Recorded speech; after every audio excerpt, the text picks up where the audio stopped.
बैठो शांति के साथ। एक वचन को बड़े गौर ख्याल के साथ,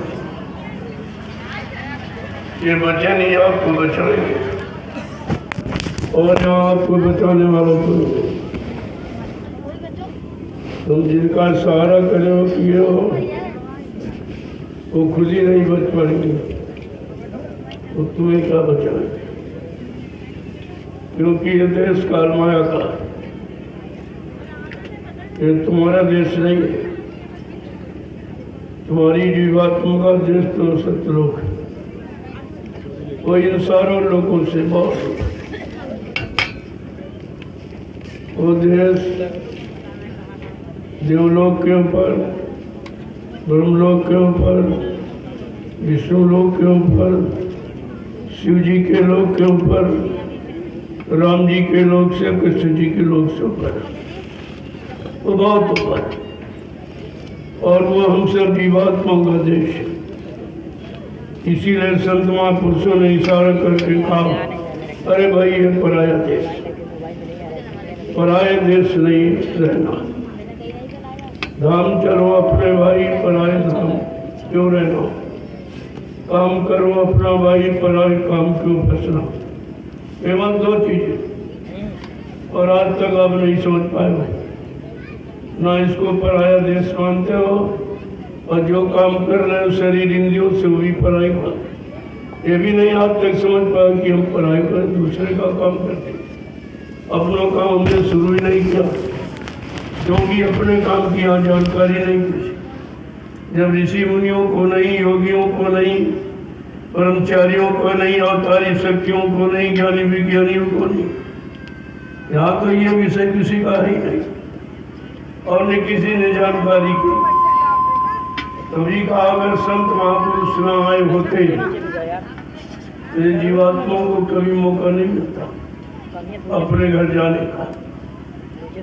इसलिए उन्होंने आगे स्पष्ट कहा, यहाँ तो घिरी बजरिया पाप की बरस रहे अंगार, संत नाते जगत में तो जर मरता संसार।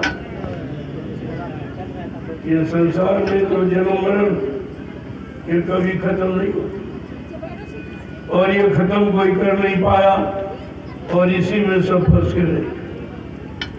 जिनको तुमने सब कुछ समझा कि वो आधार है, ब्रह्मा विष्णु महादेव, इनको सृष्टि का आधार माना जाता। एक ये पालन करने, एक ये सृजन करने वाला, बनाने वाला, और एक पालन करने वाला, और एक संहार करने वाला।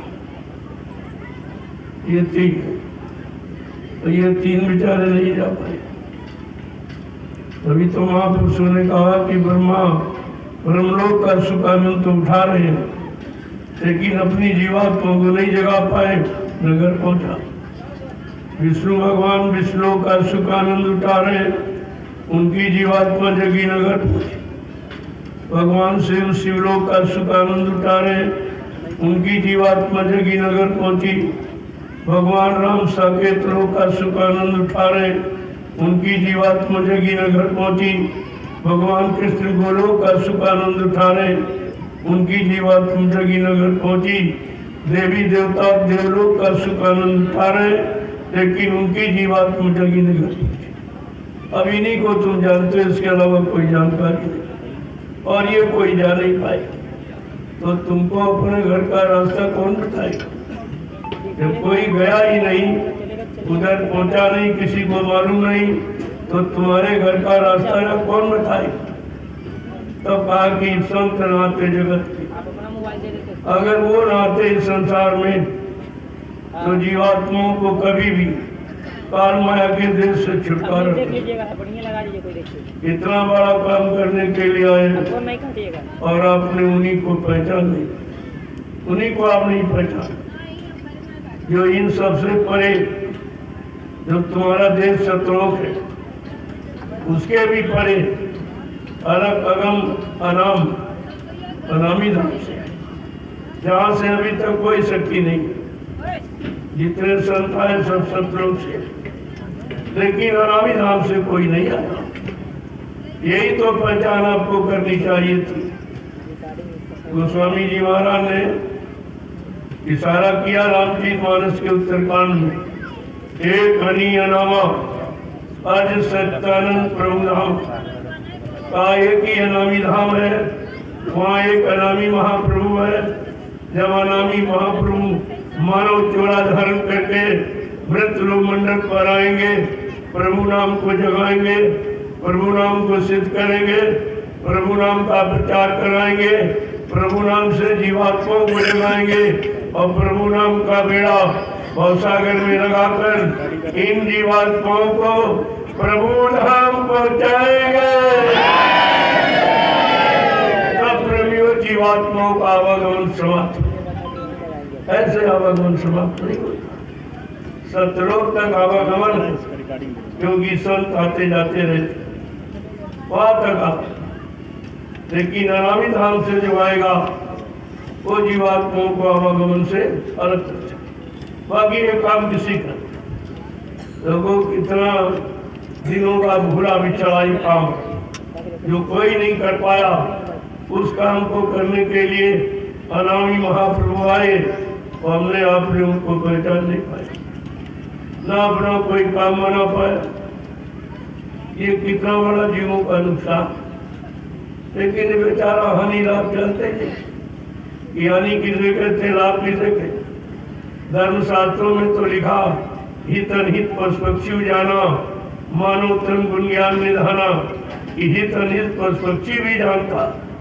लेकिन ये मनुष्य होकर अपना हित अनित नहीं समझ पा रहा।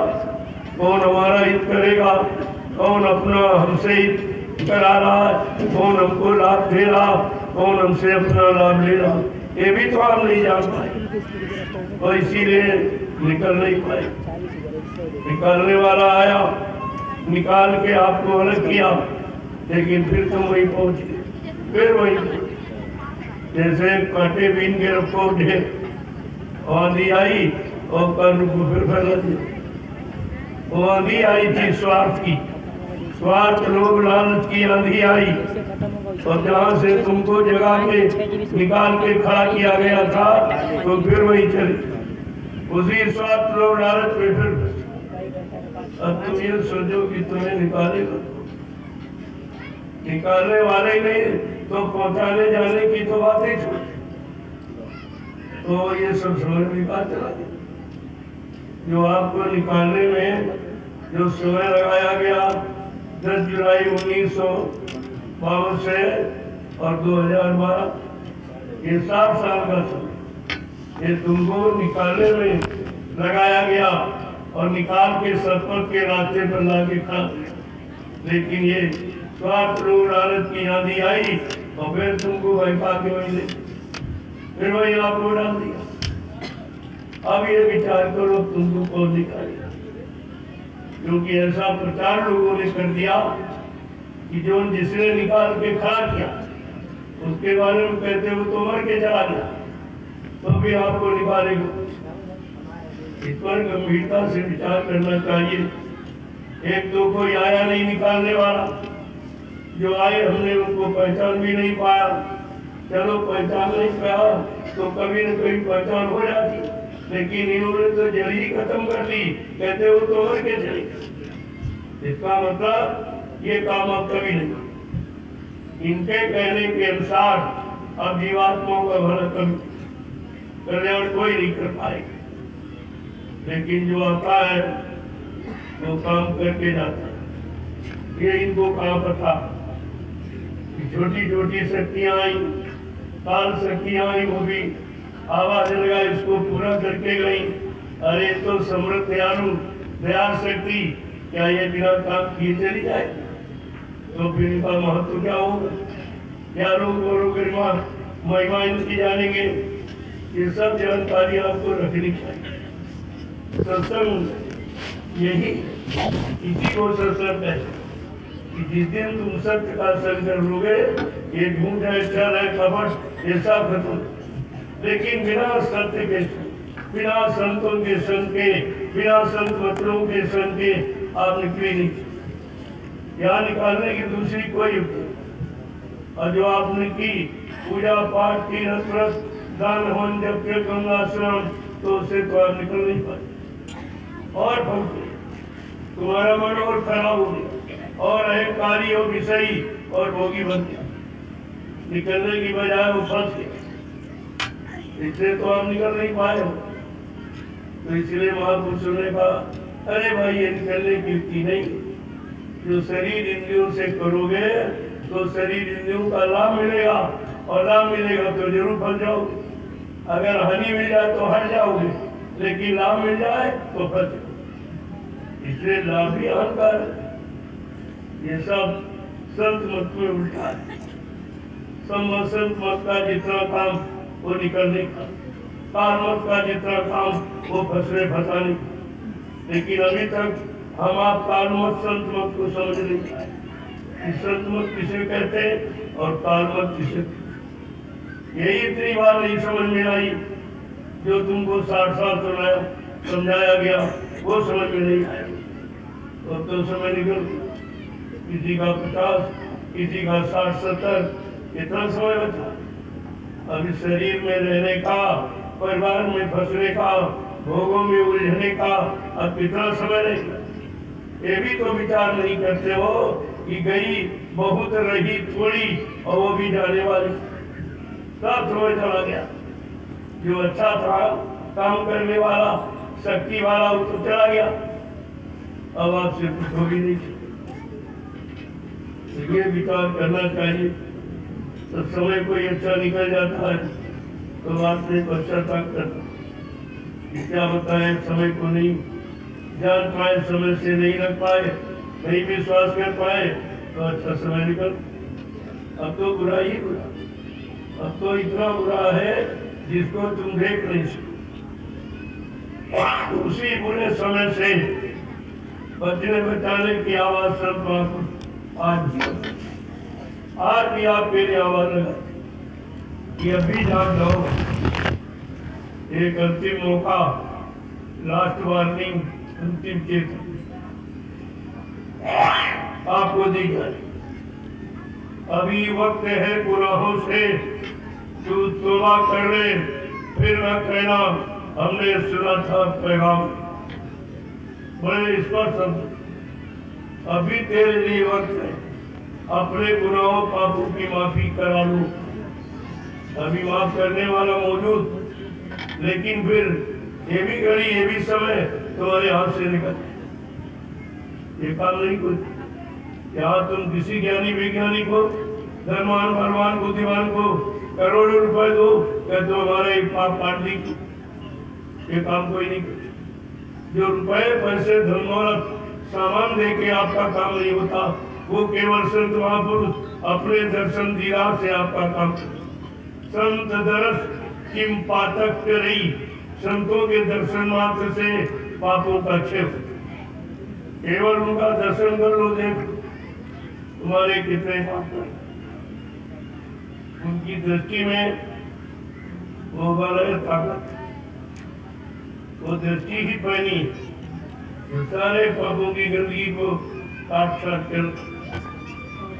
दृष्टि तो आपके पास, आंखें आपके पास, लेकिन आपने आंखों का प्रयोग गलत चीज देखी, गलत को चाहा कि मिल जाए। कहा ये मतलब सामान तुम्हें मिल जाए, तुम सामान में मिल जाओ, तो फिर निकल ही नहीं पाओगे। जैसे चीनी को अगर पानी में मिला दो फिर चीनी निकाल नहीं सकती, लेकिन उसका स्वाद खत्म नहीं। जिसमें मिला दो उसको भी अपने अनुसार मीठा बना देती। लेकिन कहो कि मीठा है तो चीनी दिखाओ तो दिखा दे, क्योंकि वो किसी में विलय हो। इसी तरह से संत महापुरुष जब तुम्हारी जीवात्मा को परमात्मा विलय कर देंगे, लय कर देंगे, तो ये जीवात्मा का अस्तित्व समाप्त हो जाएगा। फिर ये जीवात्मा भी परमात्मा ही हो। ये काम करने के लिए अभी अलग शरीरों में है तो हम लोग इसको जीवात्मा कहते हैं। जिस दिन ये शरीर से निकलकर इसका अंश रूप समाप्त हो जाएगा और अपने में हो जाएगी, फिर ये वही हो जाएगी जो वो है। तब ये जीवात्मा परमात्मा ही कहलाएगी। अब आप सोचो ये कितना बड़ा काम है, ये क्या कोई नहीं कर पाया, नहीं कोई कर पाए, वो भगवान का अवतारी नहीं कर पाए, उनके बस का नहीं। तो एक कलयुग का गंदा कमजोर भोगी विलासी जीव के इसी गंदे भोगी विलासी जीवों के लिए संत महापुरुष आए जिनका कोई सहारा नहीं होता, वो उनका सहारा बन जाते। जिनका कोई ये मददगार नहीं, उनके मददगार बन जाते। इतना बड़ा काम कर अच्छे युग में नहीं आए। जब यहाँ सतयुग था तब संत नहीं आए, जब यहाँ त्रेता था तब भी संत नहीं आए, जब द्वापर था कभी नहीं आए। ये अच्छे युग थे, अच्छी उम्र वाले, अच्छा खान पान करने वाले, अच्छी संसोवत, अच्छे कर्म करने वाले, तब संत नहीं आए। आए कब? गंदगी। कोई गंदगी में तुम बैठोगे? अगर यहाँ गंदगी हो तुम भी नहीं बैठो, और तुम्हारे कर्मों की गंदगी ढेर की ढेर, पहाड़ों के पहाड़ जैसे। लेकिन आगे उन्होंने परहेज किए, उन्होंने तुमसे नहीं पूछा कितने कुंटल मांस खाया, कितने कुंटल शराब पिया, कैसे कैसे, मतलब पूरे कर्म पाप कर्म किए कुछ नहीं। और तुमको गोद में उठा लिया, इतना बड़ा था, शरण में ले लिया, गोद में बैठा दिया और नाम दान दे दिया। ये कितना बड़ा काम जो कोई नहीं कर पाया। लेकिन तुमने तो कुछ भी नहीं समझा और अभी नहीं समझ पाए। तुम्हारी समझ अभी काम नहीं कर कि हमारे साथ किसी ने क्या किया, जो कोई नहीं कर सका, सब इनकार कर गए। और किसी ने पापियों को लिया नहीं, काल सखियों का इतिहास उन्होंने मार काट दिया, लेकिन माफ नहीं किया। संत दयालु है, वो दया करने आए, तुम पापी से पापी को माफ करने आए, उसके पाप को धोने आए और पाप सब निर्मल पवित्र करके उसकी जीवात्मा को परमात्मा से मिलाने आए। ये कितना बड़ा काम है। लेकिन आपके समझ में तो कुछ नहीं आया, क्योंकि तुमने सत्संग बच्चों को ध्यान से नहीं किया। अगर ध्यान से सुना होता तो आज गुरु परिवार में ये शंका के बादल नहीं छाए। चारों तरफ शंका ही शंका, गुरु में शंका, वचनों में शंका, वादों में शंका। तो शंका का विनाश का कारण, सबसे बड़ा विनाश का कारण शंका। इसलिए आपसे कहा गया था कि बच्चा शंका मत करना। शंका बड़ी दुखदायी है। अगर परिवार में शंका आ जाए तो भाई भाई में तुरंत बंटवारा करा दे, एकदम अनुभव करा। शंका अगर पत्नी के बीच आ जाए, कोर्ट कचहरी मुकदमा अदालत तलाक करा दे। इसलिए शंका से बचने के लिए हमें आपको त्रेता युग का इतिहास बताया सुनाया गया। वो विद्वान ब्राह्मण रावण 4 में 6 7 18 पुराणों का गया था। उत्तम कुल पुरस्त करना की शिव विरंत पूजे वो भक्त। इतना कुलीन ब्राह्मण, लेकिन शंका से नहीं बच पाया। कौन सी शंका? समय के जगाए नाम जो ऋषि मुनियों ने धर्म की स्थापना के लिए जो राम नाम लगाया था, उस राम नाम की शंका से बच नहीं पाया। कहता ये राम नाम भी भगवान का नाम नहीं, ये राम भी भगवान। बस इसी शंका में सोने की लंका खो बैठा। शंका में लंका चली गई और आपने समृद्ध सदगुरु में शंका की तो गुरु की दया होती। ये दया तो रुपये पैसे से मोड़ भी नहीं, दया करने वाला कोई आए नहीं। सब काल से की आई और दयाल से की जो आई गुरु में उन्होंने खुलकर प्रचार किया। ये जितनी भी कवि साथ मेरे पर हजारों संताएं, लेकिन कुछ इस तरह घूम घूम के प्रचार किया, घूम घूम के जानकारी नहीं दी, घूम घूम के व्यवस्था नहीं बनाई सुख शांति की। ये तो प्रकट संत का काम। जब प्रकट संत आया तो आपने उनको पहचान नहीं पाया। यही सबसे बड़ी भूल जीव की, और इसी भूल भ्रम को, इसी शंका को खत्म करने के लिए अभियान चलाया। उनकी दया हो गई कि एक बार जीवों को फिर मौका दे दिया।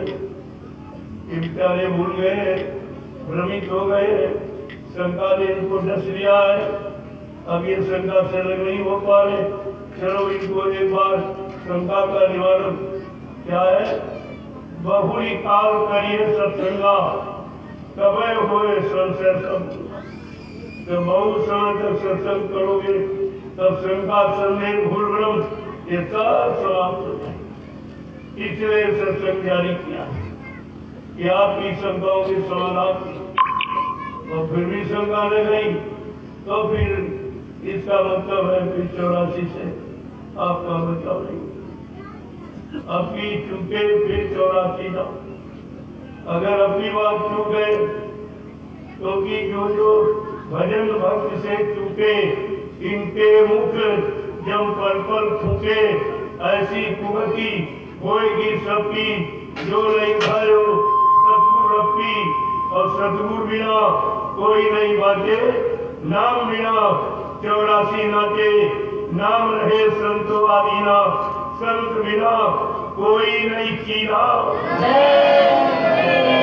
नाम की पहचान किसी को, समय के जगह नाम की पहचान किसी, जो जगाता है उसी को मालूम, क्योंकि वो जागा हुआ, वो जागकर से जागने का लाभ उठाया, तभी आपको जगाया जा रहा कि जाग जाओ, और जो लाभ कहीं नहीं वो आपको मिल जाए।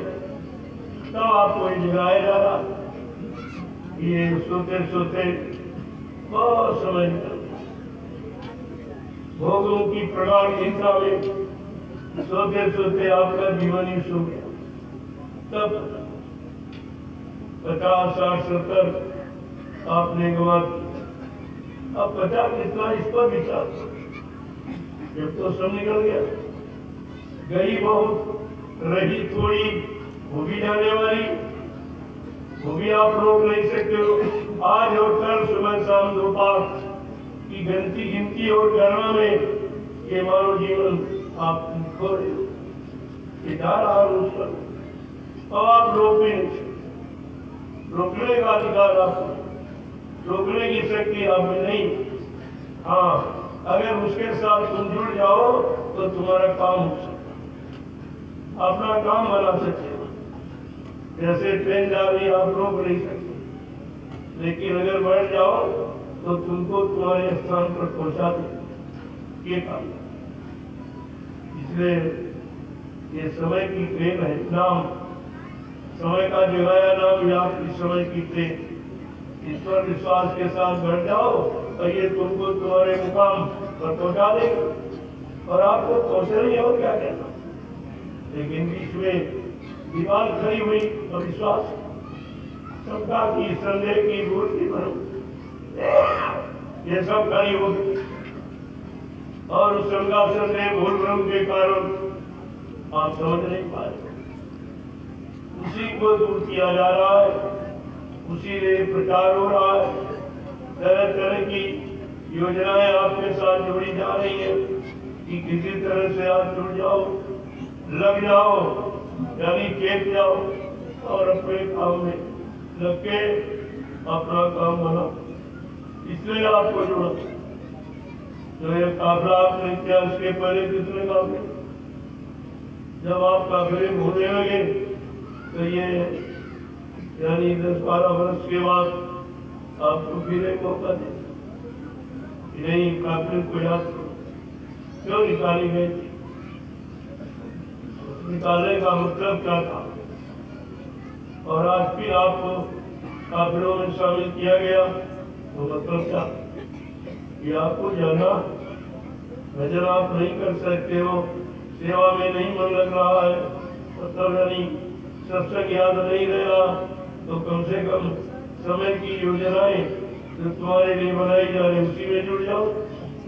अगर उसी से तुम्हारा ये सत्संग का, सेवा का, भजन का काम अगर बन जाए तो इससे सरल हो क्या, ये सब सरल किया, क्योंकि कहा गया था कि बच्चा अगर हम अपने बच्चों को कोई कठिनाई कोई परेशानी देखेंगे तो बहुत सरल, क्योंकि उन्हें ले जाना और जाने वाला इतना कमजोर है, इतना अज्ञान और पारगुणित है, समझ में नहीं आ रहा, तो उसके लिए कोई न कोई सरल योजना बनाई।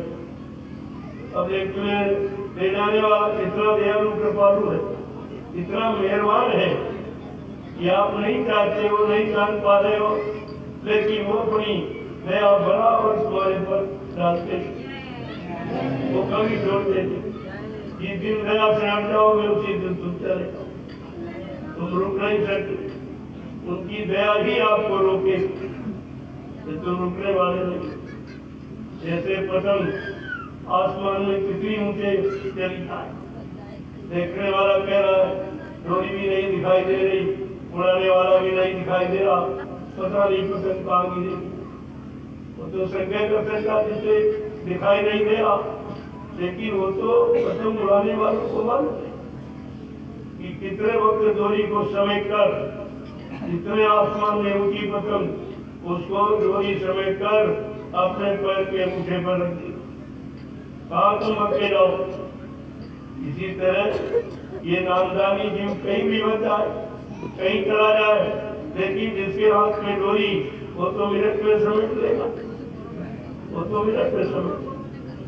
तुम्हें ये सब रात क्या मालूम कैसे सिमटाव किया जाता है, कैसे कराया जाता, फिर कैसे समेटा जाता, ये सब रात बोले और तुम मालूम करने के प्रयास में भी वो तो जबरदस्ती आपको ये सत्संग दिया कि आपके समझ में था कभी, लोगों के मालूम नहीं था मैं समझ दिया जाए कि था कि काफला 10 तारीख को समाप्त, लेकिन ये नहीं मालूम था कि नहीं 11-12 2 दिन आपको सत्संग यानी राहत शांति सुकून कैसे मिले और काफिले में चले हो, इसका महत्व और हिम्मत क्या, ये सब बताने के लिए 2 दिन और 2 दिन 11-12, अब आप ये 2 दिन अपने पिता 40 दिन आप रहे हो, तो ये वरदान है, तो वरदान के वक्त क्यों होता है, पूरा करके प्रसाद ये भी मिलता है जब कथा समाप्त, उसके पहले नहीं मिलता, बीच में नहीं किसी को दिया जाता। जो समय ये निश्चित किया गया 11-12 का है, ये आशीर्वाद, ये वरदान का है, ये लाभ, इसलिए लाभ लेके जाओ, पता नहीं है शरीर कब, इसका कोई काम नहीं है। इतने लोग बैठे हो, तमाम लोग शरीर से चले जाएंगे जो आगे का सत्संग या काफला नहीं कर पाएंगे, तो इसलिए जो समय मिला उसमें मत, ये दूसरे समय पर मत डालो कि फिर कर लेंगे फिर कर, अरे फिर रहोगे तब कर लो, नहीं होगे तो क्या करो। और तुमको इसकी जानकारी है नहीं शरीर की, ये कब छूट जाए, कब श्वासें पूरी हो जाए और आपको जाना पड़ेगा। इसलिए समय रहते अपना काम बनाओ, यही बुद्धिमान के लक्षण है। जो समय रहते अपना काम बना लेता वो समय का बुद्धिमान व्यक्ति कहलाता। आपकी ये बुद्धिमानी है, इस समय रहते अपना काम, इसका क्या भरोसा ये कब कहाँ धोखा दे, जिसको तुमने अपना माना और इसी को सजाने खिलाने पिलाने में सारा जीवन खत्म कर, और ये शरीर भी तुम्हारा नहीं, ये भी धोखा देगा, ये भी बिना पूछे बताए चला जाएगा। महात्मा यही बात आपको सिखाते, अरे भाई जो मिला है उससे काम बनाओ। अभी किराए भाड़े का कोई सामान ले आते हो तो उसे ज्यादा प्रयोग करने का मतलब आप सोचते हैं कि ज्यादा प्रयोग करने, क्योंकि वो आएगा और सामान भी ले जाएगा, किराए मिले कुछ नहीं बचेगा, बचेगा वही जब तुमने काम बना दिया। ऐसे जब महात्मा से पता चल गया ये शरीर किराए भाड़े पर मिला और ये आपको देना पड़ेगा, तो शरीर रहते वो अपना काम क्यों न करे? यही बुद्धिमानी कि शरीर रहते अपना काम बना ले और महात्माओं ने अपना काम बनाया और बाद में काले डाले पहला शरीर हमारा काम, वो तो हंसते हंसते इसको दे दे और तुम जब ज्यादा तो रोने लगे क्योंकि तुम्हारा काम हुआ नहीं, तुमने काम किया ही नहीं, इसी बात को तो रोना। तुम सोचते थे घर बना ले, मकान बना ले, दुकान बना ले, बच्चे बना ले और तब तक वारंट खाली करो खाली करो। अब तुम रो रहे हो कि कोई काम हो भी नहीं पाया, कोई काम नहीं हो पाया तो जाना पड़ेगा। इसको कोई रोक नहीं सकता, इसका कोई सहयोगी आपका नहीं कि कहते नहीं रुक जाओ 1 साल के लिए तेरा मकान पूरा हो जाए, तो कहेगा ये मकान मेरा है, इसको खाली कि मैंने तुमको किराए भाड़े पर दिया और जिस काम के लिए दिया उस काम तुमने किया। ये जीवात्मा भाड़े पर मांग के ले आई, एक बार मानो करता सौभाग्य मैं किसी संत महात्मा की तलाश करके उनसे अपने घर का रास्ता पूछ लूंगी और अपने घर चली जाऊंगी, फिर और कभी नहीं क्योंकि वो स्वभक्त होगी। कर्मानुसार मन तो शरीर में जाता है। अब चूंकि संग दोष लगा, उसने कहा था बगैर मन से कि मैं तुमको लिए हम वापिस नहीं आऊंगे, बस यही वचन बचता उसके लिए जिंदगी बेचारी फंस गई, उसी का इंतजार कर रही है। ये मन कब मुड़ेगा, कब घर की तरफ चलेगा, एक ही बड़े घर पहुंच जाए और मुर्गी बड़े घर पहुंचे। अब मुड़ने वाला नहीं, वो तो इतना फंस गया है कि उसे कैसे बोले। अब कहा कि कोई संत महापुरुषी दया करके सरकार मन को मोड़ सकते, वो मोड़ सकते और कोई किसी को नहीं मालूम, क्योंकि सब मन के अधीन है, मन की गुलामी करते रहे, जो मन ने कहा वही किया और इसी से फंसे पड़े। लेकिन जब संत महापुरुष आए उन्होंने कारण बताया फंसने का कि तुमने मन का कहना माना इसलिए तुम फंसे। अब तुम ऐसा करो, मन के कहे चलो मत कोई, अब सतगुरु कहे करो तुम सोई।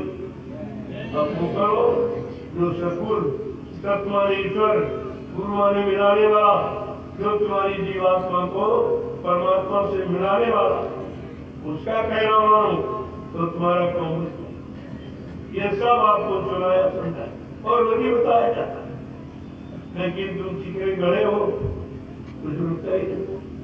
जैसे चिकरा गड़ा है पानी डालो एक बूंद, ऐसे ये भोगों का लेप इतना ज्यादा लग गया कि चिकरा इस पर ज्ञान की कोई बूंद, सत्संग श्रद्धा की कोई बूंद टिकी, सुनते बोल जाते, सुनते बोल जाते, क्या नहीं रखा वो तो सब तरफ से।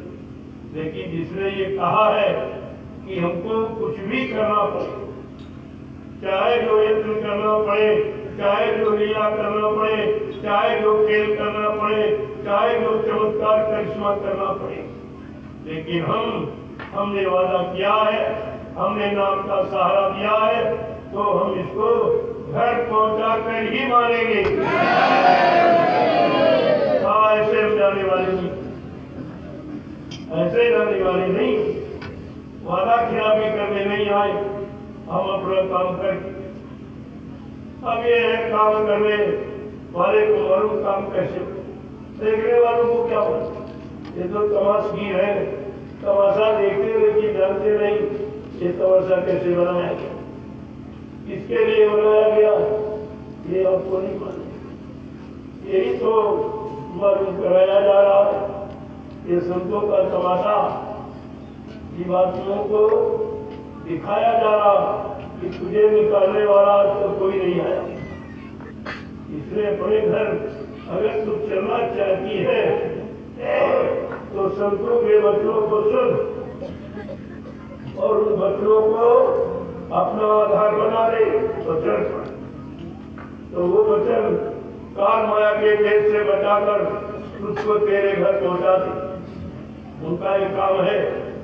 वचन आपको बता सकते, बाकी हर चीज का बच्चा भाला बच्ची बम खेल, इसलिए आपका बचाव नहीं होगा। बात को आपको समझना चाहिए। और तुम इसी घमंड में बैठे हो कि हमारे पास रहने के लिए मकान है, खाने के लिए रोटी है, कमाने के लिए खेती है, दुकान है, दफ्तर है, बिजली का सहयोग के लिए पत्नी बात बच्चे भाई बहन आदत। लेकिन ये भूल गए हो, ये तमाशा खेल मिनटों में खत्म। कुदरत के एक दिन ये बचने वाले, ये सब समाप्त हो जाएगा। जब तुम ही नहीं रहोगे, सामान ही नहीं रहेगा, तब फिर यह होगा क्या? ये सब आपको विचार करना चाहिए। और समय को भी आपको बताया जा रहा। अब ये कलयुग जा रहा, सतयुग आने वाला। अब क्या कहा जा रहा? कलयुग जा रहा है, सतयुग आ रहा है। अब ये दोनों की टक्कर की दूरी बहुत करीब है। जब दोनों चल पड़े बड़े बड़े साथ और एक ही लाइन पर आ रहे तो टक्कर तो निश्चित है। लेकिन कहा टक्कर कैसी होगी, परिणाम क्या होगा? कलयुग सतयुग की टक्कर में बच्चा निकल कचू मर जाएगा। इतना टक्कर खराब है कि तुम्हारा कचू। अब आप समझ नहीं पा रहे हो क्या कचूबर है, इसे कहते हैं। तो शत्रु की भाषा है, उनकी भाषा है ये। लेकिन ये है समय खराब। कुल मिला के ये टक्कर का समय खराब। जैसे दो रेलगाड़ियां एक ही पटरी पर आमने सामने आ रही हो तो टक्कर तो बहुत खराब होगी। उस टक्कर में कौन बचेगा, कौन चला जाएगा क्या, ये भी कोई अंदाज से भी नहीं रहा। ये गिनती कोई नहीं बता सकता कि दो ट्रेनों के टक्कर में कितने लोग बचेंगे, कौन बचेगा, नाम भी याद नहीं करता। कौन बचेगा, कौन चला जाएगा।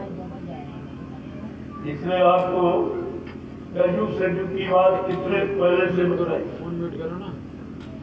महात्मा बहुत पहले से जानकारी देना शुरू कर, ताकि समय आने पर कोई ये न कहे कि आपने पहले क्यों नहीं बताया। पहले बताते तो हम तैयारी कर लेते। इसलिए समय से बहुत पहले इशारा किया, लेकिन तो इशारों को तुम जानते नहीं। और दूसरी बात तुम ये दो बीमारी और आप एक तो सही सच्ची अच्छी बात आप जानते ही नहीं। अगर कोई बताए तो आप मानते। कभी तो महात्माओं ने कहा भाई इन जीवों को लेना भी नहीं आता, अगर संत महापुरुष दया करके दे दे तो ये रखना नहीं चाहते, ये तो फेंक।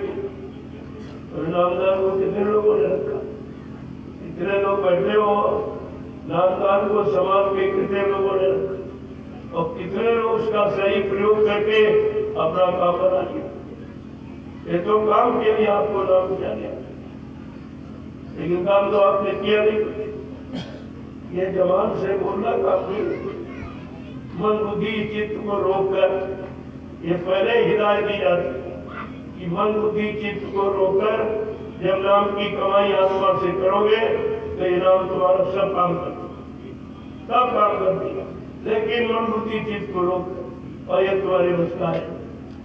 न मन को रोक सकते हो, ये मतलब नहीं ये संकल्प करना बंद कर दे, ये भी तुम्हारे बस का। बुद्धि को नहीं रोक सकते हो, ये निश्चय लेना बंद कर देगा। और इंद्रियों को आप नहीं रोक सकते हो, ये अच्छा बुरा करेगा।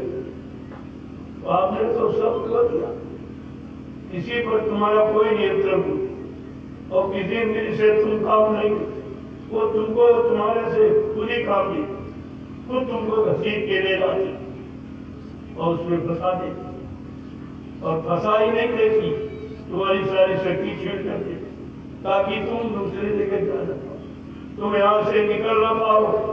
हमेशा यही जन्म मरण जन्मते मरते इसी यानी सिस्टम में बने रहो, फंसे रहो। जब मेरी शिवराज को बता दिया तो कहां से कब से फंसे और अभी तक, और जो निकालने वाला आया उसकी आपने मानी, उसकी आपने सुनी नहीं, उनको आपने समझा नहीं, उनको अपना बनाया नहीं और अपना कोई काम उसे करवा नहीं पाए। ये जीव का सबसे बड़ा दुर्भाग्य, यही दुर्भाग्य हमारा होता है। तो हम संत महात्माओं को न पहचान पाते और कोई पहचान बताएगा तो हम मान नहीं पाते। अहंकार कुमार घमंड पहले आगे आ जाता, आड़े बनते तुम्हारे मतलब पहले आ जाता, तुम्हें समझने नहीं देता। तो इसीलिए कहा कि करिए नित्य सत्संग, बाधा सकल मिटाए, फिर ऐसा अवसर ना मिले दुर्लभ दर्शन पाए। हर रोज हर रोज रोज सत्संग करो, सुनो सुनाओ पढ़ो पढ़ाओ नहीं करो, करने का इशारा है। ये सुनने पढ़ने से काम बनने वाला नहीं। सुनाते रहोगे तो समय निकल जाएगा। अरे सुनाओ तो अपने मन को सुनो, समझाओ तो अपने मन को समझाओ, जिससे काम लेना है। तो इधर उधर रोसी पड़ोसी को सुनाते रहे, अपने शैतान मन को कभी नहीं सुना। अगर ये मन को राजी कर लो तो ये पाजी सारे काम करना बंद, तुम्हारा सहयोग करेगा, लेकिन इस पाजी को राजी करना पड़ा। इसलिए कि सदैव से हम मन के गुलाम, जो मन ने चाहा, जो मांगा, जो इच्छा की उसी की पूर्ति करते। अब वो करते करते साड़ बन गया, साड़ बेलगा, किसी के सुनने वाले वाला, किसी के अनुसार घूमने वाला नहीं है। साड़ को देखिए, अब ये मन साड़ हो गया, अब इसको मोड़ना बड़ा मुश्किल। संत महापुरुष अगर दया कर दे तो क्यों बची दया ने? अरे दया के काबिल जब बोलोगे, दया का पात्र और पात्रता दोनों आप में आ जाएगी, तब तो आप दया को रख पाओगे। नहीं तो दया आई चली गई, दया आई थी, दया तो तुम्हारी पर 24 घंटे हो गई। नहीं तुम इस मैदान में कभी नहीं आते, कभी। ये दया ही आपको ले आई, दया तो 24 घंटे हो रही, और दया के कारण आप भूखे बचे हो। नहीं कहाँ के कहाँ चले गए, मन कहाँ घसीट के ले जाता, इतने बुरे पाप कर्मों में तुम्हें डाल देता, लेकिन नहीं, दया ने आपका बचाव किया। अब तुम दयालु की दया को समझ नहीं पा रहे। जहाँ पर दया भई सतगुरु की, वही हुए निहाल और बाकी फंसे काल के जाल। इस पर वक्ते मुर्शिद समय के सतगुरु की महान दया कृपा मेहरबानी होगी। अब दया किसी के जरिए में, दया जरिए से आती। जैसे उदाहरण के लिए ये बिजली, अगर आप जाओ पावर हाउस में तो हमको 2 किलो बिजली दे दो, कोई दे सकता? ये तरीका नहीं देगा। वहां पावर हाउस से खंबे गाड़ो, तार बिछाओ, तब अपने घर ला। ये तरीका दया जो संतों के गए, संत महापुरुष दया के कौन, वो कौन है? बगैर उनके ये दया कहीं जा नहीं सकती। ये दया का लेने का तरीका, ये पावर हाउस से खंबे गाड़ के, तार बिछा के, ट्रांसफार्मर लगा सब ले जाओ तो दया तुम्हारे घर पहुंचे, प्रकाश तुम्हारे घर पहुंचे। वैसे कोई कहे 2 किलो बिजली 3 किलो दे दो, कोई नहीं दे। इसी तरह से तुमको की दया कोई रुपए पैसे से मिल जाए तो उसका भी तरीका है सत्संग, सेवा और भजन। ये 3 तरीके हैं दया लेने के। अगर तीनों को आपने समझ लिया तो तुम्हारे पर से दया कोई हटा नहीं सकता। वो दया से कोई वंचित नहीं कर सकता और दया को कोई ले नहीं सकता। वो तो ऐसी है शक्ति जिसे कोई देख ही नहीं सकता। दया दिखाई देती नहीं, दया काम करती। काम करने पर पता चलता है कि दया में कितनी शक्ति। जो काम कोई नहीं कर सकता वो दया करवा दी। इसीलिए तो आपको भरोसा दया करना, दयालु से दया पाने की इच्छा रखनी चाहिए और दया से अपना काम बनाने की तैयारी करनी चाहिए। ये दोनों चीजें आपको समझदारी के साथ रखनी चाहिए, तब तो आपका काम बन सकता। अन्यथा बहुत मुश्किल। इतने तरीके से कहते हैं धर्म स्पर्श मुखभंजन पाना विप्रकाय सुनवेद पुराना। दया कैसे कहते दर्शन लेके तुम्हारे तक पहुंचाते, स्पर्श करके तुम्हारे तक पहुंचाते, अपनी प्रसादी जूठन तुम्हारे तक पहुंचाते। ये बहुत तरीके दया देने के, और ये सब तरीके जीव के साथ अपनाए जाते हैं। जो जैसा जीव होता, जिसका जैसा संस्कार, जिसके जैसे कर्म, वैसी उस पर दया की जाती। कभी तो समझेगा ऐसे कैसे। ये तो बहुत अच्छा समय आपको मिल गया, क्योंकि ये चर्चा भी शुरू नहीं की। अब ये ज्ञानाश्रम, ज्ञान का आश्रम है, तो आत्मज्ञान तो यहाँ से प्रसारित होगा ही। आगे आने वाले समय में आत्मज्ञान यहीं से प्रसारित होगा, सबको जानकारी मिलेगी। और उसका एक छोटा सा उदाहरण आपके सामने है कि आज लाखों लोग उस चीज को सुन रहे हैं और कल करोड़ों सुनेंगे, और वो करोड़ों लोग सुनेंगे। ऐसा नहीं है, कोई चीज का निर्माण किया जाता है तो कोई ना कोई उसका कारण, ऐसे नहीं। लेकिन एक कोई जान, जब मैंने सरपुर धाम देवीशारण में जब बनाया तो लोगों ने देखा अब बाबा जी यही रहेंगे कहीं। सबने कहा भाई हम मकानों में रहने नहीं, तुम जानते हो हमारी पहचान झोपड़ी है, फिर हम इस महल में कैसे रहेंगे। तो लोग कहते रहे बनाया तो इसीलिए क्या, अपने रहने के लिए बनाया हो। अब जब बन के तैयार हुआ तो मैं वहां से उठा, जंगल में आके बैठा। ये किसी को नहीं मालूम था कि मैं वहां से कभी इधर। मैंने कहा ये मत सोचो, मैं यहाँ से भी कहीं जा सकता, कोई जरूरी नहीं। हमारा यहाँ कोई पट्टा नहीं, हम यहाँ किसी की जमीन लेने नहीं आए, जमीन को सुरक्षित बना दिया। जमीन को सुरक्षित, जो काम किसी ने नहीं किया वो काम इस जमीन पर करने आए। ये तुम्हारे दिमाग में बात हो, हम लेके क्या करेंगे, हम कुछ साथ रह जाएंगे। जो कुछ हो जाएगा इसी क्षेत्र के लोगों के काम आएगा, इन ग्रामवासियों के काम आएगा, ये कई तरह थोड़ी है। उसका एक छोटा सा उदाहरण, लेकिन वे भी नहीं समझ पा रहे कि रामशाला को कौन जानता है। आप सारे हिंदुस्तान के जवान पर रामशाला सर पहुंच, कहाँ जाना भाई रामशाला, कहाँ जाना भाई रामशाला, क्या जो तुम करोड़ों रुपए खर्च करके इतने जीवन बिता देते, तुम्हारे गांव का नाम कोई, और कितनी जल्दी ये सब पूरे हिंदुस्तान में पहुंच गया। तो आपको तो खुशी होनी चाहिए।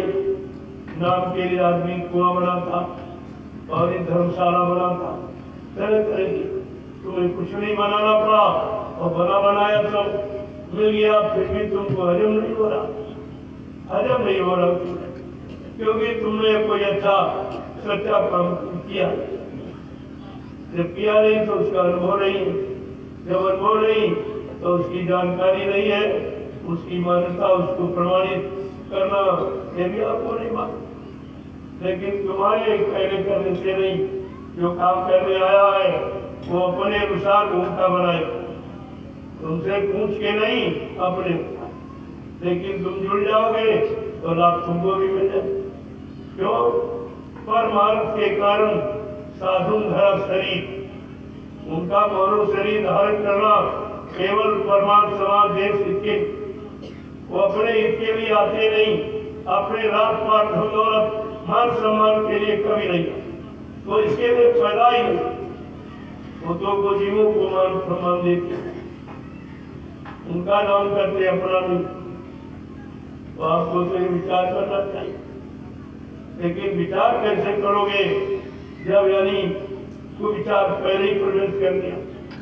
ये गंदा खान पान का प्रभाव केवल विचारों को खराब, ये गंदा खान पान जैसे जाएगा तो तुम्हारे विचारों को खराब, जब विचार खराब हो जाएंगे तुम्हारी सोच खराब हो जाएगी, तुम्हारी बुद्धि खराब कामों में निर्णय लेगी, लिहाजा तुम खराब कर्म करोगे तो तुम्हारी व्यवस्था खराब होगी, शरीर की, समाज की, परिवार की, देश की ये सब व्यवस्था खराब।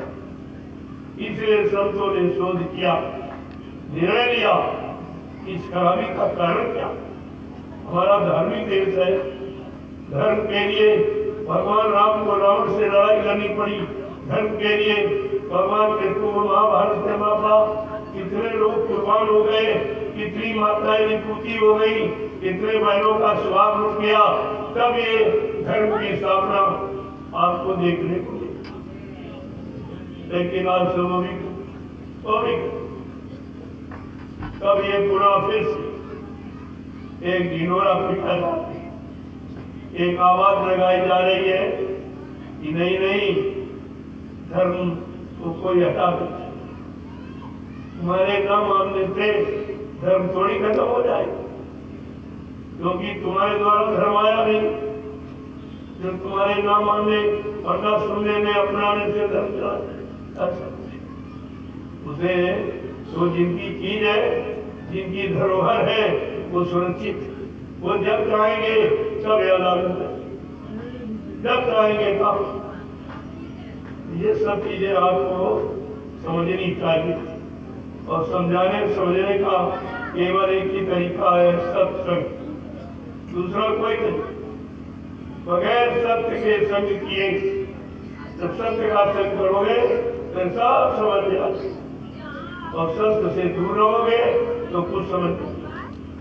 इसलिए आपको शामिल नहीं किया जाए, समय समय पर आपको बुलाया जाए, जब तुम किसी स्थिति परिस्थिति में हो तो या तो तुमको बुला लिया जाता या हम चल के खुदा से मिले, ऐसा नहीं कि तुम्ही को हमेशा बुलाए, तुमको तो अभी बुलाया, मैं 39 दिन अभी घूमता और तो मैं 65 दिन उधर बिहार झारखंड में तुम्हारे घर दरवाजे जाकर के आवाज लगाई, गुहार लगाई और तुमको समय के बीमारी महामारी कष्टों से बचाने के लिए महाप्रसाद लेके गए, जो हिंदुस्तान में अब तक किसी ने नहीं, ये प्रसाद किसी ने नहीं बांटा, ये पहला काम है आपका, इसको समझना चाहिए।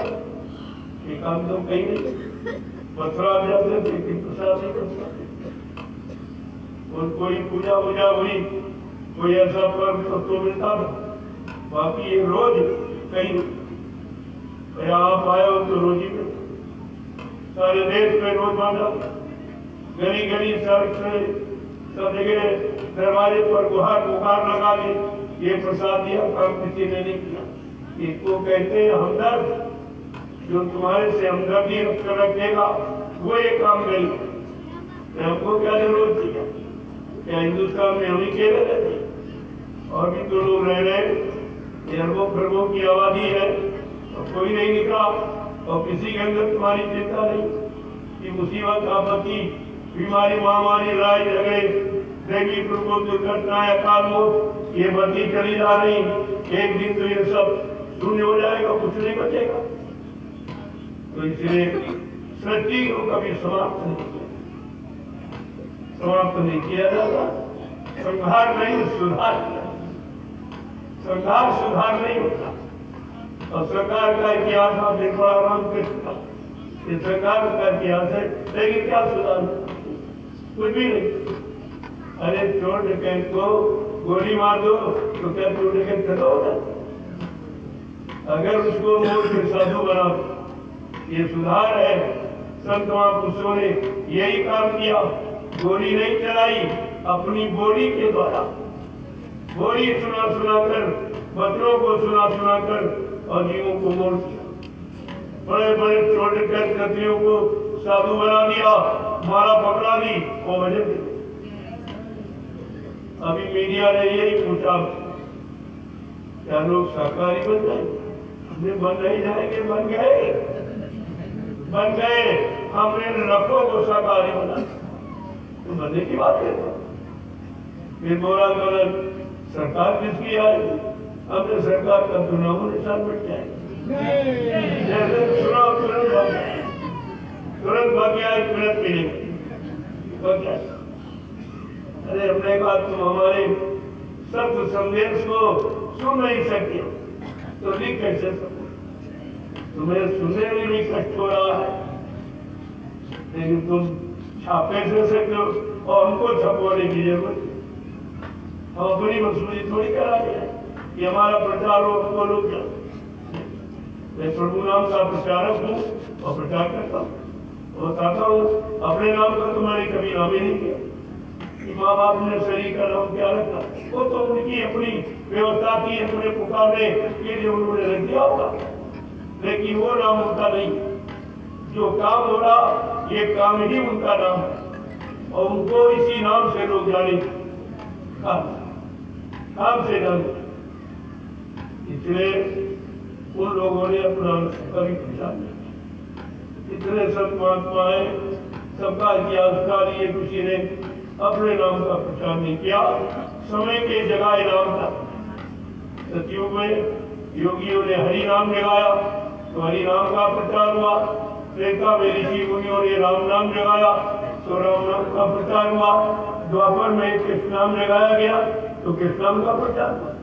जब हर युग की ये परंपरा है, ये सिद्धांत है कि नया पुरुष नए नाम को लाएगा, उसी नाम को जगाएगा, सिद्ध करेगा, और जगाया और सिद्ध किया हुआ नाम ही उस समय के जीवों का काम चाहिए। अब ये है नाम जिस मंडल मुकाम से आता है, उसका आदेश मानने पर, उस नाम का सुमरन करने पर वो नाम उस लोग तक पहुंचा सकता है। ये नाम की निजी महिमा। लेकिन हमारी आपकी जीवात्मा तो सतलोक, जब तक कोई सतलोक हरामी नाम से नहीं आएगा तब तक तुम अपनी पहुंचा नहीं पाएगा। तो इसलिए कलयुग का भी कोई नाम होना चाहिए। जब हर युग का अलग अलग नाम है, एक ही नाम तो रहेगा कि सीधे नाम कहा हो, फिर आगे कैसे केवल ये भी कोई काम है। ये तो अपना सब परिचय कह रहे कि हर युग में नया पुरुष नए नाम को लाया। जब तो वो रहा तब उस नाम का प्रभाव रहा। जब वो चला गया, इस समय बदला, वो दूसरा आ गया, तीसरा आ गया, चौथा आ गया। ये तो सब मतलब यानी ये सीट के नाम, जैसे प्रधानमंत्री, मुख्यमंत्री, ये आदमी का नाम थोड़ी, ये तो सीट का नाम। हाँ, वो बैठते हैं उस जगह का नाम। इसी तरह संत है, सदगुरु है, गुरु है, ये तो स्थान का नाम। जो काम करने आया, जो काम किया, उसको उसी नाम से पुकारा गया। गुरु का काम किया तो गुरु कह दिया, सदगुरु का काम किया तो सदगुरु कह दिया, और आगे का काम किया तो उसे परम सदगुरु कह दिया। ये नाम क्यों रखे? अगर उनका काम न किया गया होता या उनके द्वारा काम न हुआ होता तो ये नाम कहाँ से आता? नाम से काम की पहचान करनी। और आपको नाम की जानकारी है, अपने नाम की नहीं जानकारी। अगर पूछा जाए आपका नाम क्या, तो आप बता दो कि ये तो शरीर का, तुम शरीर नहीं हो, तुम एक जीवात्मा। जीवात्मा अगर तुम कोई ना, तो जीवात्मा कितने पुकारा जाएगा? सर्वत्मा सूरत कह के पुकार, और विद्वान जीवात्मा कह के पुकार, मुसलमान रूह करके पुकारता है और अंग्रेज शोर के। लेकिन सचो जीवात्मा तुम किसी नाम से, जैसे तुम अपने पिता को, लेनी को, पापा को, दादा को, कुछ भी, लेकिन वो पिता ही। तुमने जिस नाम से उसे खुश कर दिया या बुलाने लगे, वो उसी नाम से पिता बोले लगा। ऐसे ये सब महापुरुष जिस नाम से उस नामी महापुरुष को पुकार दे, बता दे, वही उनका नाम, वही नाम था। ये जानकारी सब रखनी चाहिए। जानकारी का नाम ही तो सत्संग है। जय गुरुदेव। देखो आप सेवा भी कर रहे, ये मिट्टी की सेवा पहले समझो इसको। एक दिन तुम्हारा शरीर भी मिट्टी हो, शरीर को मिट्टी में मिलने के पहले अगर मिट्टी से ही इस मिट्टी का काम हो जाए तो इससे सरल होता। इस शरीर एक दिन मिट्टी हो जाएगा, इसलिए इससे मिट्टी का काम करा के इसके तमाम कर्मों को फर्क कर दिया। इतने कर्म तुम्हारे झड़ जाएंगे। मैंने कहा नहीं भाई, एक जरिया डालू तो एक माला तुम्हारी स्वीकार हो जाएगा। अब तुम्हें कितनी जरिया डाल दी, अगर माला का लाभ लेना है तुम जरिए की संख्या बढ़ा दो, वो तो तुम्हारे ऊपर। जितना लाभ लेना चाहो उतनी जरिया, और इसमें तुम्हारा कोई स्वार्थ भी नहीं। मिट्टी डालने के बाद हम कभी नहीं सोचते बाहर डाली, क्यों डाली, क्या लाभ। आदेश पालन केवल तुम्हारे दिल दिमाग में है कि मैंने आदेश का पालन किया, और कोई स्वार्थ नहीं। इसलिए इसको कहते हैं परमार्थ, जिसमें कर्ता का निजी कोई स्वार्थ नहीं। वो करते हैं केवल आदेशों का पालन करके उस कर्म को करता है, लेकिन उस कर्म से जो व्यवस्था बनती है, जिससे आगे आने वाले भविष्य में लाखों करोड़ों लोग लाभ उठाते हैं, ये लाभ उसको मिलेगा जिसने मिट्टी डाली। इतना बड़ा लाभ है। अगर यहाँ ये मिट्टी डाल के न बना कितने लोग बचे, लेकिन जिन्होंने डाली भाई तो लाभ तो उनके खाते में जाएगा। आप लाभ सत्संग का ले सकते, लेकिन कर्मों की अदायगी का लाभ उनको मिलेगा जिन्होंने मैदान बनाया, ये तो उनके खाते में। इसलिए सबको अलग अलग लाभ। आपको सत्संग सुनने का लाभ, यहाँ बैठने का लाभ, भोजन भंडारा करने का लाभ, ये तो है, लेकिन कर्मों की अदायगी ये उनकी होगी जिनकी बनाई व्यवस्था से आज लाखों लोग लाभ उठा रहे। अब सोचिए उनको कितना बड़ा लाभ मिले। ये है परमार्थी सेवा का लाभ। इसलिए सेवा ये पूछ के नहीं की जाती, ये तो स्वेच्छा। इधर देखा समय भर, अभी बीच में जब मिट्टी पड़ रही थी तो हमसे नहीं होती। उन्हें मालूम था कि हमको सुबह 25 घड़िया अरे भाई प्रति तुम्हारी 5 हमारी, हम तो बुढ़े ये भाई काम नहीं कर पाए तो 5 हमारी भी जाते, तो 35 घड़िया का अब 25 घड़िया का अभियान देख लिया, ये कितना बड़ा फिर तैयार हो गया।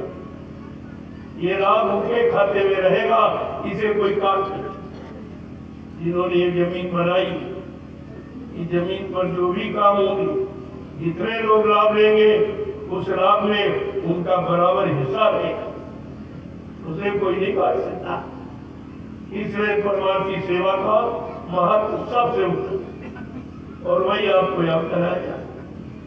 यहाँ कोई मजदूरी देकर तो कोई काम करता नहीं, जो मजदूरी के करता हो तो स्वार्थ।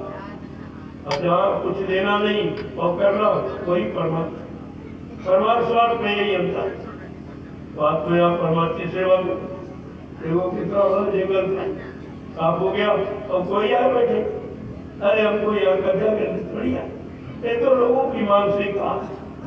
ये जंगल कोई नहीं साफ, सैकड़ों साल से पड़ा, किसी की हिम्मत पड़ी तो देखिए ये चंद घंटों में ये कोई लाखों रुपए खर्च करता फिर भी नहीं करता, ये सबके लिए बन गया। अब कोई आए बैठे क्या किसी को मना किया जाए? ये काम यहाँ नहीं होता कि कोई कब्जा कोई है। अगर स्वेच्छा से प्रेम से आप मोल दोगे तो खरीद लूंगा, लेकिन एक इंच जमीन पे किसी का कब्जा नहीं। ये काम करने आज जमीन को सुरक्षित करना। जंगल जारी खत्म हो जाए, आपको मालूम यहाँ परिवार रहते, छोटे छोटे बाल बच्चे रहते, कोई जंगली जानवर आके ठहर जाए, नुकसान नहीं हो जाएगा। ये उसके लिए साफ किया कि कोई जंगली जानवर यहाँ पर ठहरने न पावे, नहीं तो बाल बच्चों का नुकसान कर दे। तो आप जरा सा भी नहीं सोच पाते ये काम यहाँ क्यों किया जाए। हमारे पास खुद ही इतनी जमीन है, हम उस पर तो बना नहीं पाएंगे, हम तुम्हारी नहीं कर सकता। लेकिन ये सोचना चाहिए कि हमारी 25 बीघे जमीन अभी कब इसका पहनावा हुआ वो भी अभी वो 25 बीघे कहाँ चली गए। तो ये इसी की तो शामिल है, तो नहीं कहीं से यही सही। जब तुम्हारी नाम हो जाएगी अपना तुम ले जाइए, हमारा छोड़ दो अपना दे दो। लेकिन हमने तुम्हारी बना दी है, ये नहीं सोच पा रहे कि बना दी है तो तुम काम नहीं कर सकते। ये कोई नहीं बना सकते। जमीन ये बन गई है, ये किसी की मत नहीं। ये जंगल में रहने की मत किसी के नहीं। क्या लोग दिन में नहीं आते वहां, ये रात में कितने लोग ये परिवर्तन तो तुम्हारे सामने हो गया। ये परिवर्तन की शुरुआत ही तो है कि जंगल में जहाँ एक आदमी रहने में डरता था, आज करोड़ों वाले ये सब विचारने विषय है। लेकिन विचार जब करोगे जब तुम्हारा खान पान अच्छा, आहार से विचारों का जन्म होता, और जिनका आहार खराब वो ये विचार को कभी नहीं सोचते। कितना भी अच्छा कर दिया जाए उनकी सोच में कभी, क्योंकि उन्होंने कभी सोचा ही नहीं। अच्छा कभी जीवन में सोचा नहीं, करने की बात तो छोड़, कभी सोचा वो अच्छा ही को क्या कर। लेकिन परमाणु के कारण साधन जरा से जो इसके लिए आया है वो तो काम करेगा, और वो काम करेगा तुम्हारे लिए। उनका अपना कोई काम है, यहाँ जो भी करेंगे चाहे शरीर से करें, चाहे बुद्धि मन से, चाहे अंतर्ज्ञानी की आत्मा से, वो सब तुम्हारे। उनका अपना कोई काम, उनका शरीर भी अपना नहीं हो तुम्हारे लिए। तुमको ठीक करने, तुमको सुधारने, तुम्हारी आत्मा को खराब हो गए उनको शुद्ध करना, ये तो उनका काम नहीं है। और वो काम करते तरह तरह से अनुभव कराते, लाभ देते, दर्शन देके, स्पर्श करा के, ये सब लाभ आता। अब आप लाभ न ले पाओ कोई बात नहीं, लेने वाला भी होना चाहिए। देने वाला कितना देने की, लेने वाला कोई नहीं तो देने वाला क्या वो क्या। तो आपको ये सब चीजें समय की ले लेनी चाहिए। आपने सेवा क्यों बंद किया? पहली बात आपने आदेश का पालन, एक तो लाभ आपको दोनों मिल जाते, सेवा भी करते होते और सत्संग भी सुनते, ये डबल लाभ आप। लेकिन आपने सेवा आदेश नहीं पालन।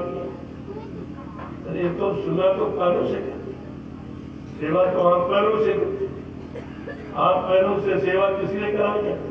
जो हाथों से पैरों से चलकर हाथों से जो गंदा खराब काम किया वो सब धीरे धीरे साफ, उसके लिए शारीरिक सेवा।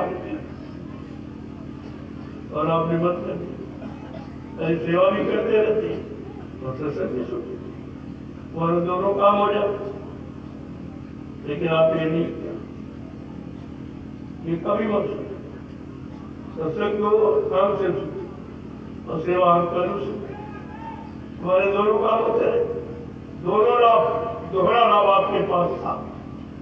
ये सेवा करते रहते हैं सत्संग, और फिर जब सेवा करके सत्संग सुन के जो प्रसाद मिलता उसका दूसरा लाभ, वो प्रसाद आपकी सारी गंदगी को, बीमारी को खत्म कर।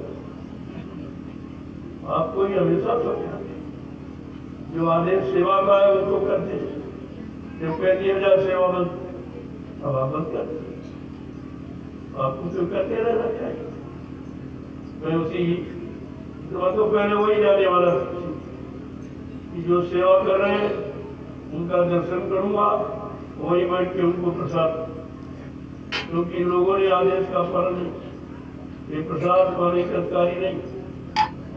लेकिन बात करो 2 दिन सत्संग रखा गया है, चलो हो जाएगी, तो मैं तो अचानक सीधे वही जाने की प्रसाद भी लेके आया था मित्रों, वही जो प्रेमी सेवा कर रहे हैं उनको अपने हाथ से प्रसाद, वही रुकूंगा वहां पर 2-2.5-3 घंटे रुकूंगा, लोग सेवा करेंगे और 9-10 बजे प्रसाद देना शुरू कर दो, तो धीरे धीरे प्रसाद भी मिल जाएगा और सेवा भी हो जाएगी और आप बैठे हो से रिसीव करेंगे। कानों से ही तो सत्संग सुनो, ये तो काम सेवा करते रहो सुनते रहो, ये तो तभी हो जाता, लेकिन दोनों काम आपके हो जाते, सेवा भी चलती रहती और सत्संग भी सुनते, लेकिन ये समझ कम लोग होते हैं कि आपको हमेशा ध्यान में रखना चाहिए, यहाँ जब भी आओ सेवा को बंद मत करो, तुम्हारा आधार सेवा ही, और तो तुम कुछ कर ही नहीं, सत्संग करोगे तो सो जाओगे, भजन करोगे तो सो जाओगे, लेकिन मिट्टी डालोगे तो नहीं सोओगे, उनमें नींद नहीं आ सकती, नींद भी वहां नहीं जा सकती, जहाँ सेवा होगी वहां नींद नहीं जाएगी, वहां काम क्रोध लोग कोई नहीं जाएगा, क्योंकि तुम्हारा उद्देश्य है सेवा। इतने शत्रुओं को आपने जीत लिया सेवा के कारण, जब सेवा करते हो तो काम क्रोध लोगों को कुछ, क्योंकि आप सेवा के लिए, सेवा करने से काम क्रोध लोगों अहंकार ये सब धीमे हो जाते रहते हैं, लेकिन तुम्हारे पर जबरदस्ती अपना प्रभाव नहीं करो, क्योंकि आप सेवा में लगे, सेवा का इतना बड़ा लाभ, लेकिन आप समझ नहीं पाते हो सेवा का मतलब। जय गुरुदेव, जय गुरुदेव। लगभग कल सुबह जल्दी धूप के पहले ये काम कर सेवा, हो सकता मैं किसी समय आ सकता हूँ, आपको सेवा करता, प्रति व्यक्ति को पैसे चलिया तुम्हारा पूरा हो जाएगा, आ जाओ। और ये क्योंकि आपको जाना भी है तो थोड़ा और ज्यादा डाल दो, भाई हम जाएंगे तो हम यहाँ कुछ एक्स्ट्रा डाल के जाएंगे, ताकि हमारी 2 दिन की मजदूरी बन जाए, अध्यात्म का लाभ ये सच्ची मजदूरी, ये 2 दिन की आपकी ज्यादा हो। तो यहाँ प्रेमी ऐसा नहीं उड़ाते जैसे बंदे कहते फिर पता नहीं कब मौका मिले ना आ पाऊँ तो हमारी सेवा कुछ एक्स्ट्रा हो जाएगी, तो तब आगे तक ऐसा भी विचार प्रेमी रखते हैं तो करते हैं। ये मिट्टी की सेवा, ये मिट्टी कौन सी है? 88,000 ऋषियों की तपस्या से तपाई हुई, इसलिए तपोभूमि को लिया जा रहा कि तपोभूमि पर ही कोई काम होगा। गोस्वामी जी महाराज ने पहले भूमि का इशारा राम तेगमानस के उत्तरकांड में किया। तीर्थवर नैमिष विख्याता अति पुनीत साधक सुखदाता, ये नैमिषारण यानी तीर्थों का राजा महातीर्थ इतना पावन पुनीत है कि 88,000 ऋषियों के द्वारा तपस्या की हुई भूमि, इस भूमि का लाभ किसको मिलेगा? उन्होंने वो भी खोल दिया और ये लाभ आज तक किसी ने नहीं खाया।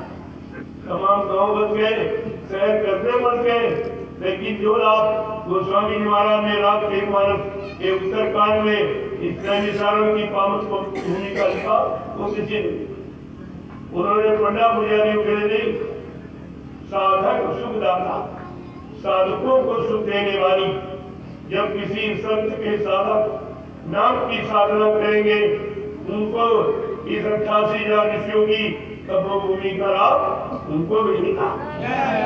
इसलिए वो समय आ गया और आपके सामने आपको लाके जंगल में खड़ा किया। अब लोग इस बात को नहीं जानते, नहीं समझते भाई क्यों आ गए यहाँ जाने हुए, जब प्रेमियों को नहीं मालूम कि हमें आपको अचानक आए और यहाँ बैठ गए। एक प्लास्टिक का तंबू बनाया 3 महीने उसी में और कहा भाई हम यहाँ से नहीं, हम तो यही रहे। अब लोग बड़ा आश्चर्य करने लगे। अभी वो वहां बन के तैयार किया, करोड़ रुपए लग गया और बन के तैयार हो गया। तो यहाँ तुमने भाई हम मकानों में रहने के लिए नहीं आए, ये तो संगतों के लिए, ये सब तुम्हारे लिए बन, जो भी व्यवस्था होगी वो सब तुम्हारी, हमारी कोई। आप एक तो मेरे पास 1 रुपया, 1 भी रुपया, कोई खाता नहीं है, कोई बैंक बैलेंस, कुछ। हमें इसकी क्या जरूरत? हमें तो काम करने की जरूरत है, और वो भी काम आपके लिए, अपने गुरु परिवार के लिए। जैसे सभी लोग अपने परिवार के लिए काम करते हैं, ऐसे हम भी गुरु परिवार के लिए काम करते हैं। हम ईश्वर किसका नुकसान करते, लेकिन बात लोग समझ नहीं पा रहे। ये सब काम हमारा बच्चे, हम तो जैसे बैठे बस, उसमें भी कपड़े भी आपके नहीं, ये सब आपका। मेरे पास जो कपड़े भी नहीं, आपने दे दिए। और एक कभी गिरता हूँ, ये सब इन्हीं से गिरवाता हूँ। इनके अंदर कहीं शंका हो कि करोड़ रुपए आ गए तो बाबा ने खरीद, तो मैं तो आती नहीं, कभी भी आता तो हमारे द्वारा, लोग हमको समझते इसलिए कि हमारा ये सही जगह लगा दे। अब हमारा ये काम भी सही जगह लगे, नहीं लगेगा तो बाहर हमारे ऊपर वो हमको भोगना पड़ेगा। कि करोड़ों रुपए लोगों का लेकर हम क्या करें? बात तो कोई पारिवारिक व्यवस्था है नहीं कि भाई उनके लिए, इनके लिए, उनके लिए कुछ, इतने मेरे पास कुछ नहीं है। मैं बिल्कुल सिर पर बिल्कुल फकत अकेला, मैंने अकेले ही सब काम किया, और आप भी अकेले करने की चिंता रखता। ये नहीं कि कोई ये कहे हम नहीं करेंगे, हम नहीं करेंगे। तुमने गवाही तुमसे पूछ के हमने शुरू नहीं किया था, जब तुमसे पूछ के शुरू किया और जब तुम्हारे कहने से बंद करने वाली, जब कोई नहीं था तब मैंने शुरू। मैं आज भी वही समझता हूँ, अगर तुम सब लोग चले जाओ तो मैं कोई दूसरी योजना बनाऊं, लेकिन का पता। अब ज्यादा लोग हो तो उसी ढंग से और काम होना, क्योंकि सबको लाभ मिलना चाहिए। लाभ लेने के लिए आप आए हो तो मैं कौन सी सेवा आपके लिए तैयार करता हूँ? तो मिट्टी सेवा में सब, और मिट्टी ये आधार है। अगर मिट्टी नहीं होगी तो कुछ नहीं होगा। इसी मिट्टी पर ही जो कुछ यहाँ निर्माण कार्य होगा तुम्हारी सर से आई हुई मिट्टी पर ही, इसलिए उसका लाभ तुम्हारे खाते। इस लाभ को कोई बंटवारा नहीं कर सकता, बहुत बड़ा लाभ। जहाँ जहाँ आपने मिट्टी डाली वही इमारत, और उस इमारत में इतने लाख लोग आएंगे, जाएंगे, रहेंगे, रुकेंगे, उसका लाभ तो आपको मिलता ही नहीं। इतना बड़ा बेनिफिट कोई बंद नहीं कर सकता, इतना बड़ा लाभ ये परमात्मा सेवा और आपसे कराया जा रहा, आपको अनुभव कराया जा रहा। और आप ये भी जान ले कि चलो भाई हमारे द्वारा हो रहा तो कुछ ना कुछ हमको मिलेगा, वो परमात्मा लाभ मिल जाएगा। और वो लाभ कोई चुरा नहीं सकता, कोई बंटवारा नहीं सकता, वो ऐसा लाभ है उसके बाद। तो कल समय आप जल्दी सोने के चक्कर मत रहो, सोना तो बहुत दिन से बहुत दिन से सोई तो रहे, ये कभी खत्म ही नहीं होगा। अगर सोने से कोई काम बन जाए तो आप तो जीवन भर सोते, और काम उठने काम होता जगने से। जब संसार के काम सो जाते तो बंद हो जाते, तो अध्यात्म का सोने से बन जाएगा। उसके लिए तो आपको जगना पड़ेगा, उसके लिए अंदर बाहर दोनों तरफ से जगना पड़ेगा। जब दोनों तरफ से जा जाओगे तब आपका दोनों, इधर भी यानी काम, उधर दोनों काम, इधर शरीर का, उधर जीवात्मा, ये दोनों काम आपके हो जाए। ये आधार दोनों काम को करने का है। जो आप यहाँ देख, जो भी आप कराया जाए उसका आधार है जीवात्मा के कल्याण। कि अब ये कल्याण कैसे होगा, क्या क्या बाधाएं अटकलें आ रही, क्या क्या रुकावटें आ रही, उसके लिए आप सही सेवा करेंगे। ये रुकावटें सब खत्म हो जाए, मार्ग बिल्कुल एकदम आप साफ हो जाए तो सीधे चले, कोई रुकावट नहीं, कोई नहीं। क्यों? घाट जगाती क्या करे तफसील बोझ जो 83 लेला धर्मराज कि भाई तुमने मृत्यु में गए थे, तुम्हारा कौन सा कर्म बाकी रह गया? जो तुमने किया उसको तुमने अदा किया, उसकी अदायगी नहीं की तो सब हिसाब लिखिए। तुम जोते हो कोई देख ही नहीं रहा, तुम्हारे जीवन की हर घटना वो नोट कर, तुम्हारे सामने जो भी आप करते हो अच्छा बड़ा वो सब नोट कर। अगर नोट नहीं करेगा तो जजमेंट क्या देगा? जजमेंट तो उसकी जब तुम्हारी फाइल बनेगी कर्मों की तभी तो जजमेंट देगा, तो सब लिखा है। बाबा जी ने कितनी बार कहा, अरे भाई तुम्हारे पीछे कुदरत ने कैमरा लगा दिया, जैसे इंसान के बनाए कैमरे के सामने आप जाओ तो सारी हकीकत तुम्हारी खोल के रख, तो उससे तो लोग डरते हैं, लेकिन भगवान के बनाए कैमरे से किसी का उनको जानते नहीं क्या है। वो कैमरा क्या है? तुम्हारी जीवात्मा अंदर बैठी, वो सब देख रही तुम क्या करते हो, क्या सोचते हो और क्या सोचा क्या किया, वो तो सब मालूम है। और वो झूठ बोलेंगे जब परमात्मा के दरबार में शरीर हो जाएगा नहीं, जीवात्मा जाएगा, उससे पूछा जाएगा हमने तुमको मानो अनमोल मंदिर दिया, तुमने क्या किया? तो ये भी नहीं कर सकते हमने बुरा। वो कागजियानी कर्मों की वही बोलेगा और तारीख बाई तारीख, इस तारीख में तुमने ये खराब किया, ये पाप किया, ये पुण्य किया, ये अच्छा किया, ये बुरा किया, वो सब वही बोलेगा, वहां तुम झूठ में नहीं बोल सकते। और ये भी कहेगा हमने तुम्हारे लिए नेक और बद, अच्छा और बुरा, पाप और पुण्य दोनों काम को समझाने के लिए मैंने संत महात्माओं को भेजा। तुमने मेरे भेजे हुए तुमकी बात नहीं मानी, जिनको मैंने भेजा उनकी बात तुम नहीं मानी, अब तुम्हारी यहाँ कोई नहीं मानी, उनकी नहीं सुनी, अब तुम्हारी यहाँ नहीं सुनी जाएगी।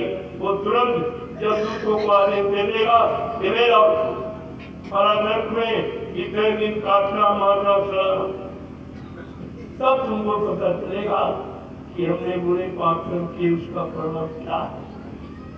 वो तो संत महात्मा उनकी जीवात्मा की तीसरी आत्मा सब खुला, वो बैठ के सब देख रहे कि कैसी कैसी बात पड़ रही है, फिर उस बात पर जीवात्मा कितनी चीखती चिल्लाती है वो भी वो सुन रहे।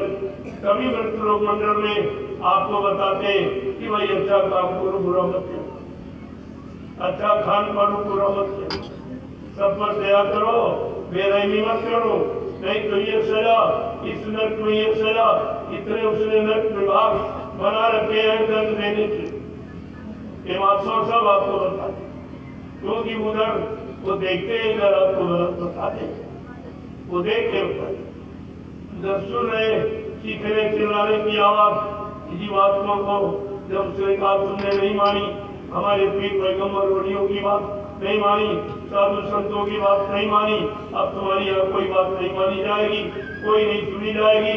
और जब दूतों को फरिश्तों को तुरंत आदेश देगा कि ले जाओ इस नरक में, इनको इतने साल इनको सलाना जलाना, इन्होंने तमाम जीवों का किसी की टांग काटी, किसी गर्दन काटी, ये सब मतलब यानी किया, अब इनको ले जाओ उस नरक में, ये सब सजा। इसलिए महात्मा आपको पहले से समझा कि कोई ऐसा काम मत करो जो तुम सजा के भागीदार बनो, क्योंकि 11 दिन तो शरीर में रहोगे, तमाम तो निकल गया, थोड़ा बचा है, अरे जो बचा उसी को सुधार लो, इसी में तुम्हारा काम बन जाए। महात्मा तो इतने तुम्हारे पर मेहरबान है, कहते हैं घड़ी आदि घड़ी आधी अपने आप को गोस्वामी संगत साथ की, अरे कोट अपराध करोड़ों पाप आपके माफ हो जाएंगे अगर एक घड़ी का सत्संग तुमने कर लिया। कितना लाभ देने वाला, किस तरह का लाभ देने के लिए आया और कितना सरल कर दिया कि एक घड़ी आधी घड़ी और आधी अपने कितनी छूटा, और ये भी नहीं कर सकते फिर इतना सरल किसी ने नहीं किया। ये देने वाला इतना मेहरबान है कि हम तो देंगे, इसमें कोई क्या करे। हम अपने जीव को कुछ भी दे दे, कुछ न करा देते तो उनके ऊपर है। पहले कुछ न करा दे, पहले कुछ नहीं, बैठे रहो, तुमको तनखा मिले तो देने वाले पर वो बैठेगी तनखा दे रहा, वो तो उसकी खुशी पर है। वो जीवों पर कैसे खुश हो जाए, यानी मतलब और क्या मेहरबानी कर दे, क्या दया कर दे, वो तो उनकी बात है, उसे कोई बता भी नहीं सकता और न ये काम कोई कर सकता। जय गुरुदेव, जय गुरुदेव। देखो आपको जो आपने परिश्रम मेहनत की, ये 11 दिनों में भ्रमण, कड़ी धूप में सड़कों पर, खराब टूटी सड़कों में चल रहे, जो अनुभव आपने किया सब, उसका ये प्रमाण। ये आगे आने वाले समय में काम, क्योंकि तब जब काम का समय आएगा तो लोग कहेंगे हम 70 के नामधारी, 75 के नामधारी, ये वो, लेकिन कहा जाएगा भाई जब काम हो रहा था उस समय तो काम किया, तो ये तुम्हारी गिनती नहीं मानी जाएगी। यहाँ तो काम का नाम है, यहाँ दिनों की भक्ति नहीं है कि हम 60 के नामधारी 70 के बचे। जो काम हो रहा था उसमें आपने क्या कितना आपने शामिल शरीक होकर उस सेवा को आपने किया है, तो इसीलिए ये सब प्रमाण आपको दिए जा रहे हैं। क्योंकि कुछ लोगों में उत्साह जगेगा कि भाई हमको भी देश सेवा, समाज सेवा करनी चाहिए, देश हमारा है, समाज हमारी है, मानव एक सामाजिक प्राणी है, तो उसको समाज के शुद्धता के लिए कुछ करना चाहिए। ये समाज को एक नई दिशा, एक नया मोड़ ये दिया जाए कि क्या नहीं हो सकता, इंसान क्या नहीं कर सकता अगर कराने वाला साथ नहीं, अपने आप तो नहीं कर सकता। अगर एक आदमी से कहते तो साइकिल नहीं चलाते, और ये ऐसे लोग 10-10, 20-20 साल बाद साइकिल उन्होंने पूरी यात्रा तो कहते पता नहीं चला, ये 39 दिन में से पता ही नहीं चला, कोई थकान नहीं, कोई बेरुखी नहीं, कोई शंका नहीं, सोने कुछ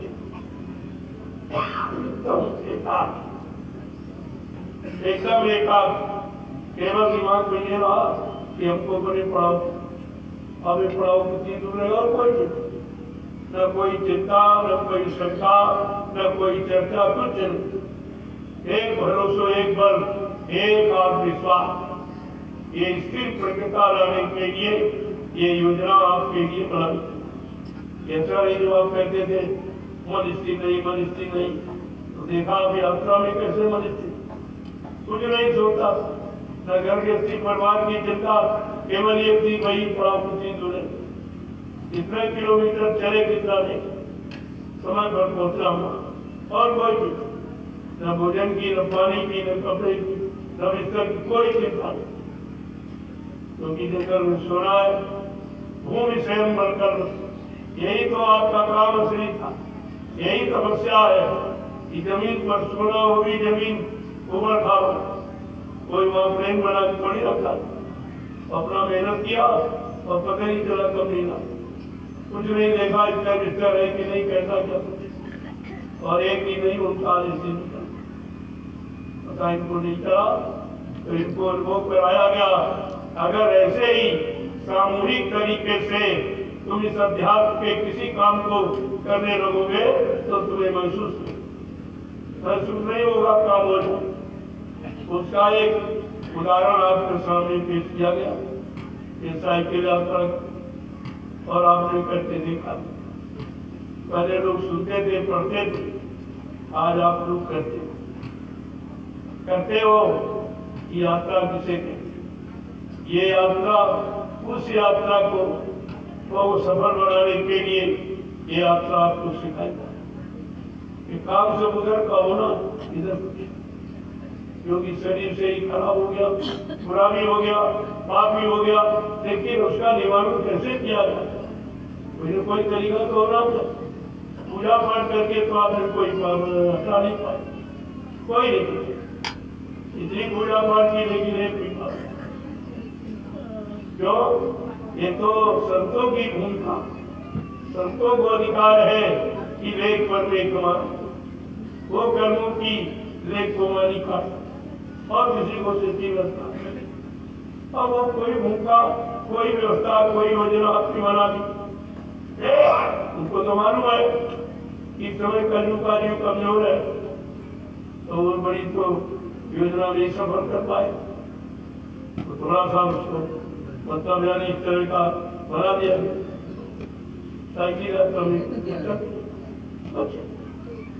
उठाया बना, भोजन व्यवस्था की चिंता नहीं बटानी चाहिए, सब आगे चाहिए तैयार नाश्ता सुबह तैयार कर दिया गया, दे दिया तुरंत, और भोजन भी आदि समय किसी चीज की कोई परेशानी नहीं।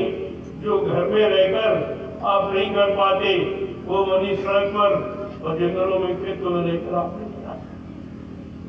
उसी का ये प्रमाण आपको दिया, ये प्रमाण पत्र तपस्या का है कि आपने तपस्या वो भी निस्वार्थ। लोग राजपाट धर्म पाने के लिए तपस्या करते, आपका तो ऐसा कोई इरादा था नहीं कि हमें कोई गद्दी मिल जाए, हमें कोई पद मिल जाए, या हमें तनख्वाह मिल जाए, हमें पेंशन कोई कुछ। बिल्कुल निस्वार्थ भाव से आपने आदेश का पालन किया है। ये आपकी परमार्थी सेवा अनमोल है, इसका कोई मूल्य चुका नहीं सकता। इसीलिए आपको प्रमाणित किया कि आपने तपस्या की। अब ये थोड़ा सा कुछ जो सुधार करना खान पान का, उस पर और ध्यान दे दो तो तुमको पुराना मिल जाता, इसमें कुछ कटौती हो जाती, क्योंकि शाकाहार में तो बहुत चीजें अभी तो मोटा मोटा मांसाहार केवल होता है, कोई मांस मोटा पशु पक्षी तो आप इससे प्रयोग। ये मनुष्य मंदिर है, मनुष्य मंदिर में लोग पाक साफ होके जाते, पाक साफ रखते और आपने मनुष्य मंदिर में करते। ईंट पत्थर वाला मंदिर तो झाड़ू को चला जाते, क्या कुछ नहीं। और जिसमें चेतन परमात्मा की जीवात्मा मूर्ति बैठी वहां गंदगी करा, यही तो आपको समझ दिया जा रहा। पहले मंदिर की मैं बात करता, अगर भगवान ने ये मनुष्य मंदिर न बनाया होता तो ईंट पत्थर वाले को, ईंट पत्थर वाले मंदिर को तो इसी इंसान ने बनाया, और इंसान वाले इस मनुष्य मंदिर को भगवान ने बनाया। तो ये बात समझ लो तो दोनों तरफ आपको मालूम हो जाए। और तो भगवान अपने बारे में रहेगा, तुम्हारे बारे में तो कभी आया नहीं। ईंट पत्थर वाले में कभी ना आया, ना है तो कभी आएगा। ये रहने का मकान नहीं है, ये तो उसके यादगार स्थल, यहाँ बैठकर उसकी याद की जाती। याद करना भूल गए आप, पहले बस जो करना था, क्या करना था, क्या आगे कर काम यही है, ब्रह्मा भक्ति। बड़ा आश्चर्य होता है कि मानो मनुष्य मंदिर किस काम के लिए दिया और आपने किस काम में इसको लगा दिया। इतनी बात अगर समझ में आ जाए तब भी आपको चेतना जागृति आ जाएगी, लेकिन बगैर सत्संग की, बगैर अनुभव के कराए ये नहीं आ सकता।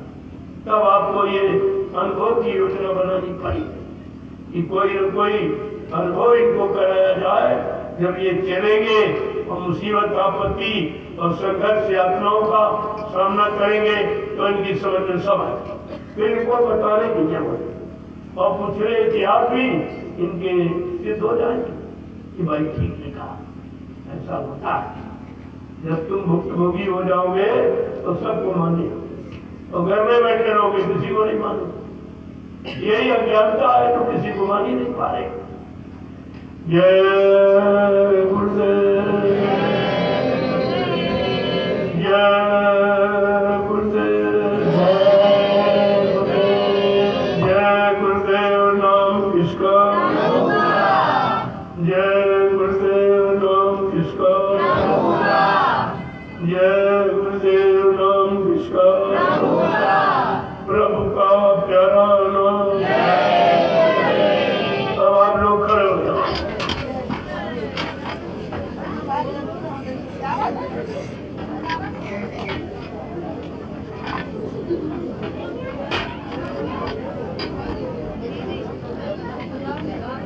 मुझको आपके वचन सुने हैं, मैं थोड़ा समय इसलिए लेता हूँ कि आपकी याद न करूँ।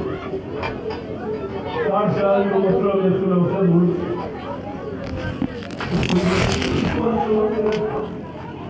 अब हम उस समय खड़े उतना सुनेंगे जितने को आप संभालते हैं।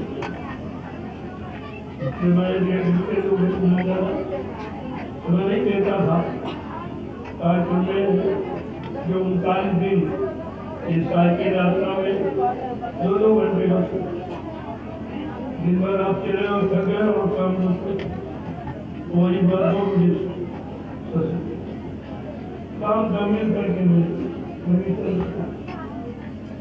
इससे साइकिल यात्रियों में कोई परेशान क्योंकि दिन भर चलाते थे, रात में सोने से सुबह सुना इस तरीके से अभियान ये चला 39 दिन कोई भी छोटी मोटी तो दिखते इसको भी गिरवाना नहीं, जो तुम्हारे काम में रुकावट होने लगे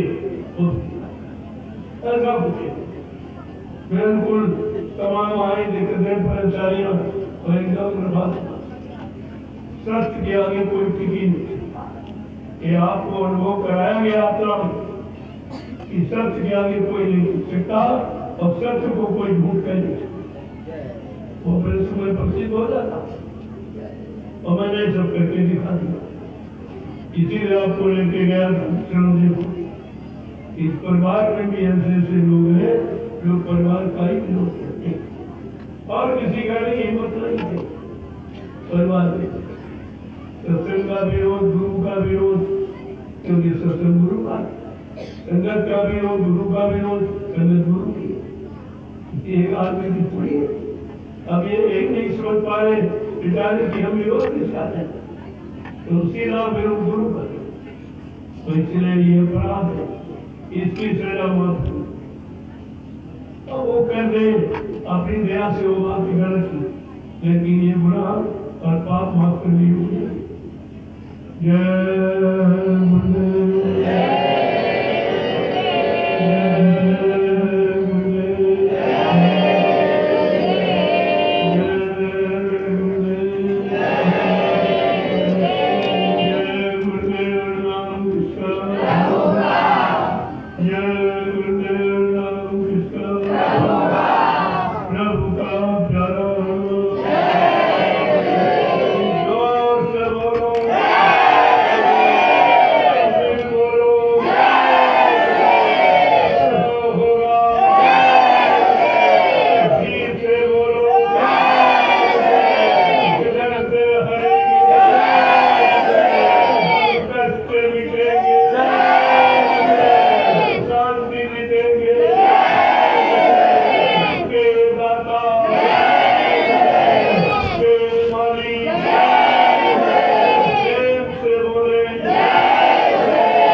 यही परिवर्तन की निशानी।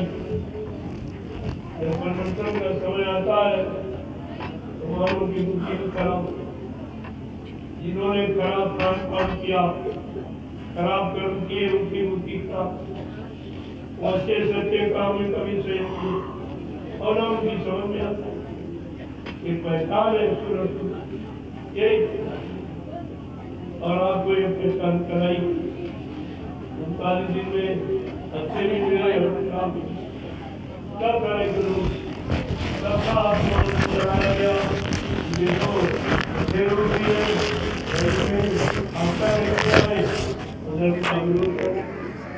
शुरू में आस्था रखने वाले, गुरु का विरोध करने वाले, गुरु के वचनों को न मानने वाले भी हैं, न मानने वाले, ये सब आपको अनुभव करा दिया।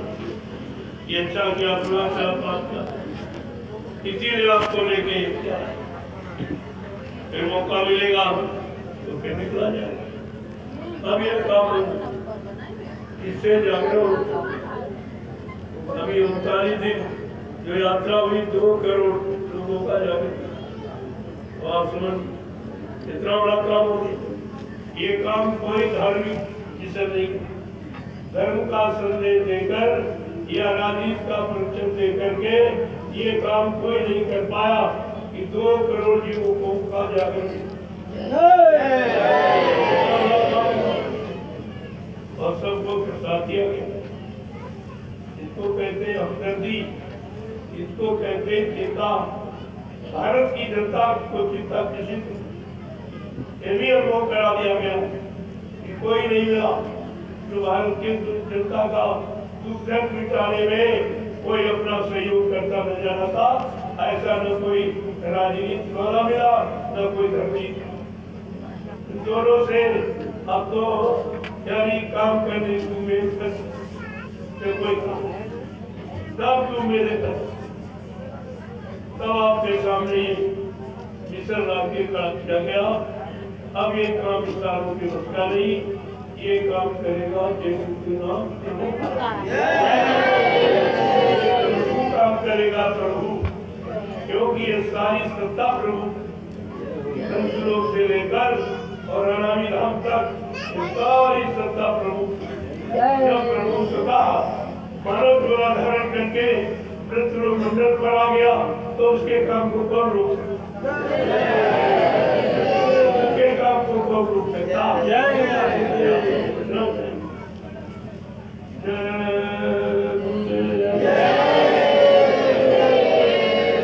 अब आप लोग लाइन से खड़े हो जाओ। आज आपने परिश्रम किया सेवा, तो सेवा का प्रसाद तो मिलना चाहिए, तो जरूरी उसको आप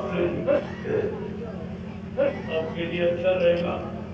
ये प्रसाद भी कभी कोई नहीं देगा, तुम्हें प्रसाद कोई, क्योंकि प्रसाद बनाना किसी को मालूम, अगर मालूम होता तो ये क्यों कहा जाए जाओ दुकान से प्रसाद खरीद। दुकानदार क्या प्रसाद बनाता? अरे वो तो बेचता है, प्रसाद बेचा नहीं जाता। प्रसाद मुसीबत आपत्ति में दवा का काम करता है, दिया जाता है, बांटा जाता है। लोग प्रसाद की मुलाकात और ये कोई नहीं करता, क्योंकि प्रसाद बनाना किसी के मुश्किल बात नहीं। जिसने अपने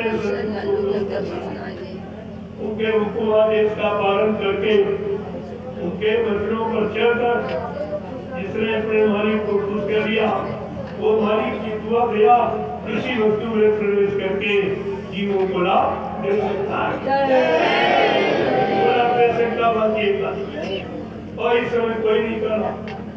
कहीं चले जाओ प्रसाद, तुम ही खरीद के ले जाते और पुजारी को दिया, उसने थोड़ा सा निकाला, उसने दिया, लेकिन कोई स्वतः बना अपनी तरफ से प्रसाद देता ही नहीं और न कम दिया।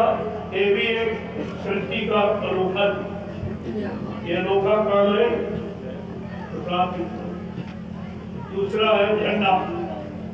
जितनी पार्टियां उतरे झंडे और जितने धर्म वहां झंडे सबके बाद, लेकिन ये काम उन झंडों से नहीं होता। जो ये जय प्रभु नाम का झंडा गाड़ कर सारे हिंदुस्तान के लोगों को लाभ दिलाया गया, ये कोई झंडा लाभ नहीं। यही पहचान है कि सच्चा झंडा सिर्फ झंडे हो गए हैं।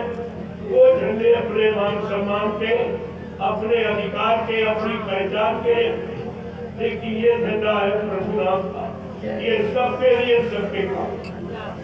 ये मोटी बात आपको समझी जाए, ये प्रभु नाम का झंडा किसी आर्टी पार्टी का नहीं, किसी इंसान के नाम का, मसूरी का नहीं है, ये प्रभु नाम का झंडा है। इसलिए इस झंडे से ये वादा किया जा रहा कि अगर शाकाहारी बनने का संकल्प आपने ले लिया तो ये झंडा तमाम तरह की बीमारी और भूत प्रेतों को भी उतार दी। लेकिन आपको शाकाहारी रहना पड़ेगा, ये परहेज है।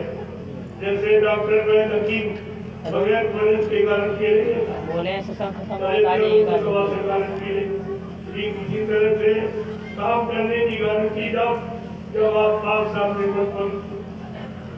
बड़े साफ शब्दों में लिखा, निर्मल मन जब सो मोए पावे और मोए छल छिद्र कपट नहीं हो। इसलिए धंधे से लाभ, क्योंकि आपको पहले पाक साहब निर्मल पवित्र रहने के लिए पहले ही यानी संकल्प लेने की बात कही। ये संकल्प ले लो और झंडे की परिक्रमा करो, भी करते थे। इतने यानी लाखों लोगों को मतलब यानी प्रेरित कर गए, मैं निशान भी वहाँ भी नहीं करता और जहाँ जाता हूँ वहाँ करवा। और ये काम जो कोई नहीं करता वो काम करके दिखाया जा, और बिल्कुल निःशुल्क कोई पैसा समानता से छीना नहीं। ये काम यहाँ नहीं होता। ये तो आप स्वेच्छा से जो 1, 2, 10, 50, 100 रुपए देते हो तो यही इसी स्थान में लगे।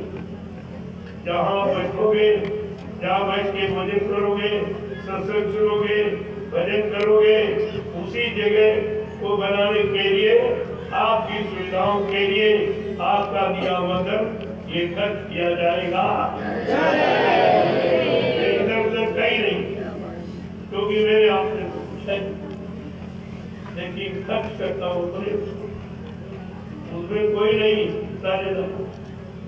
रखो तुम कितने किलो भी रखो भी, लेकिन खर्च मैं बड़े जहाँ आवश्यकता समझूंगा, जहाँ से जीवों का काम, जीवों का भला देखूंगा वहाँ। इसीलिए तो यहाँ लोग ठीक नहीं पाते बाजा, क्योंकि मैं तो अधिकार देता हूँ, क्योंकि कैसे पेट खाक के बाद बच्चों में खर्च न करके हमारे हाथ में देता, ये उम्मीद रखकर ये हमारा अच्छी जगह लगा देगा। अगर हम अच्छी जगह नहीं लगाएंगे तो उसके उपभोक्ता हमारे सब आपका लगा दिया, अभी काफला निकला, उसमें डीजल में आपका खर्च लग गया, तो उसका लाभ आपको घर बैठे गाड़ियों पालिश और डीजल जो पड़ा आपकी कमाई का, फिर उसका बड़े खराब घर बैठे आपको। यहाँ जो भी काम किया जाएगा तो आप बर्बाद अपने लिए तो मैंने कभी कुछ किया ही नहीं और न करने की कोशिश करता हूँ, क्योंकि हम कोई हमारे पहचान झोपड़ी आप जानते, झोपड़ी हर जगह जहाँ गया वहाँ लोगों को झोपड़ी बनाते रहते हैं। एक तो ये सब जानते। अब तो ये कहने लगे कि हिंदुस्तान में एक महात्मा जो झोपड़ी में रहते, बाकी सब एसी में, कमरे में, कूलर में, झोपड़ी कोई नहीं रहता। ये सच्चाई की पहचान है, तो हमारी पहचान ही झोपड़ी। अगर रहना होता तो नैमिषारण्य में संतुराम के सुरक्षा मैंने तो एक रात भी कभी वो नहीं उसमें नहीं, क्योंकि वो आप सबकी आपकी गाड़ी कमाई से ना, मेरा उसमें कुछ नहीं, कोई अधिकार नहीं सुरक्षित रखने का अधिकार, लेकिन उसका उपयोग करने का, मनमानी तरीके से इस्तेमाल करने का मेरा कोई अधिकार नहीं, और न मैं किसी को अधिकार देता हूँ। ये बात आप साथ आए हो तो कुछ परिवार की कमाई करो जो तुम्हारे साथ चले, बाकी तो साथ में जाएगा। फिर ऐसा काम कोई मत करो जो मतलब यानी तुम्हारे जीवन के लिए खतरा बना दे। फिर आपको 4-5 लाख लड़कों की उंगलियों में मारा जाना पड़े, ऐसा क्यों? इसलिए आप देख रहे हो इतनी जल्दी है सब 2 आश्रमों का निर्माण, ये छोटी बात है। और आपने देखा और आपकी गाड़ी कमाई से जो तुम मेरे हाथ में 1, 2, 10, 20, 50 100 दे, तो उसी से सब काम पहले तो नसीब कर देते। मैंने कहा भी लोगों से, अरे भाई तमाम महंगाई हो गई, लेकिन दक्षिणा में महंगाई नहीं, तो नसीब कर देते। आपको जब काम तुम्हारे लिए हो रहा तुम्हारा वो बना दो तो जल्दी काम आप कर रहे, लेकिन दूसरी कोई हमारी कोई ऐसी योजना भी नहीं हमको इतने दूर करें ये काम, कोई डिमांड नहीं, कोई संख्या कोई नहीं थी। जो स्वेच्छा से प्रेमी देता तो उसी से काम हो रहा। अरे मेरी श्रद्धा की क्यों नहीं बनी? श्रद्धा से अगर तुम दोगे वही काम, श्रद्धा का तो 1 रुपया भी बहुत, जहाँ 1 करोड़ नहीं काम करेगा वहाँ श्रद्धा का 1 रुपये काम करेगा। हमारे करके दिखा दिया पहले लोग जहाँ मथुरा में 6 अंकों की सेवा 5 सेवा पाते, अभी तक उसका हिसाब नहीं पता। ऐसे हिसाब मांगना चाहिए कि भाई बाबा जी के आप में हमने इतना रुपया पकड़ाया, ये पकड़ाया, वो दक्षिणा होता हमारा काम गया नहीं हुआ। जो पहले था वही और उसमें भी तमाम जगह निकल गए। जो प्रेमियों ने दान में दी थी, इन लोगों ने कहा बाबा जी मर गए, तो उन्होंने कहा भाई तुमने हमने तुमको थोड़ी दी तो बाबा ऐसे तमाम जमीन निकल, तमाम जमीन जो कब्जा किया गया था अपनी जमीन थी, अब वो किस सरकार में कोई कहने वाला वहां ही नहीं, क्योंकि वो खुद ही डरता कहीं हमारी दौलत, वो खुद ही डरता। धीरे धीरे मथुरा की सारी जमीनें खत्म हो जाए। हाईवे कहाँ से घूम के जाना था, गोवर्धन से होकर के और फिर वहां आश्रम के सामने बिल्कुल मेन गेट पर गोवर्धन सुन गया आश्रम की शोभा, कोई नहीं बोला, कोई नहीं बोला, क्योंकि बोलने वाला वो डर रहा है कि अगर हम कुछ कहें तो हमारी बोलत, क्योंकि खुद ही झूठ पर बैठा। जब झूठी गति पर बैठ जाओगे तो अगर 24 घंटे चिंता रहेगी, पता नहीं कब कोई जाकर कोई हमला कर ले, कोई छीन ले, कोई ले ले, अब इसकी चिंता। अरे अगर सत्य है तो क्यों डरते? अगर तुम्हारा ये सच है कि बाबा जी चले गए, हमको वसीयत कर गए, अधिकार दे गए, फिर आपको चिंता किस बात? फिर ये फोर्स और पग फाटा ऐसे क्यों रखे? तुम्हें सुरक्षा की क्या आवश्यकता? लेकिन तो सत्य ही है भाई, झूठ तो अपनी पहचान का नहीं देता। तो इसलिए ये सब चिंता में तो धीरे कैसे जमीनें वहां यहाँ दी गई, कैसे बनाई गई, उनको क्या बात, उस ड्राइवर को क्या पता? उसने कभी थोड़ा चलाया, एक जरिया मिट्टी उठा के कहीं डाली, 1 रुपया कोई सेवा दी कभी? तनख्वाह देता था हर महीने का, तो बोला जब उसने ऐसा सिद्ध करके दिखा दिया, इन बेवकूफों की समझ में आए नहीं।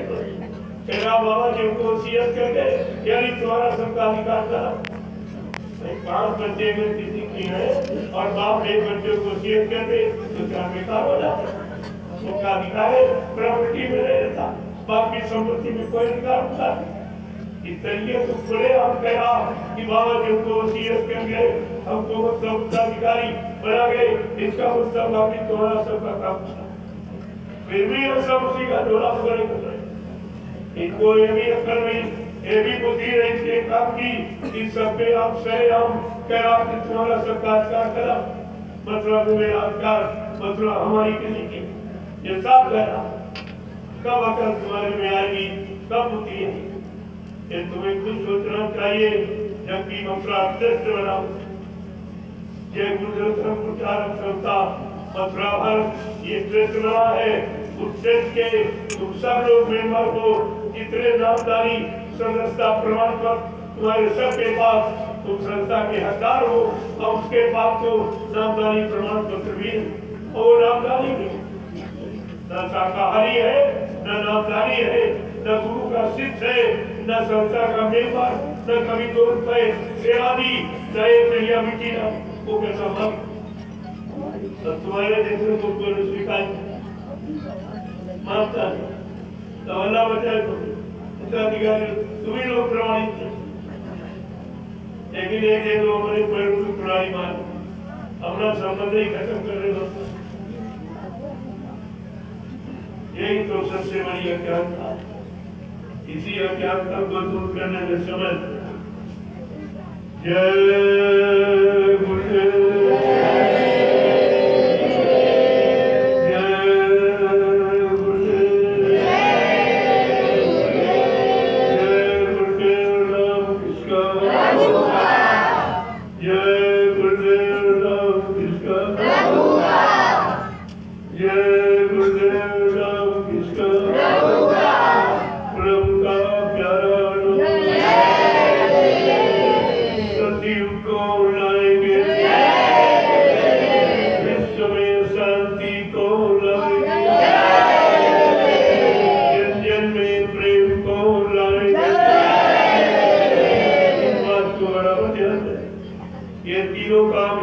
कोई ये पक्की पहचान है।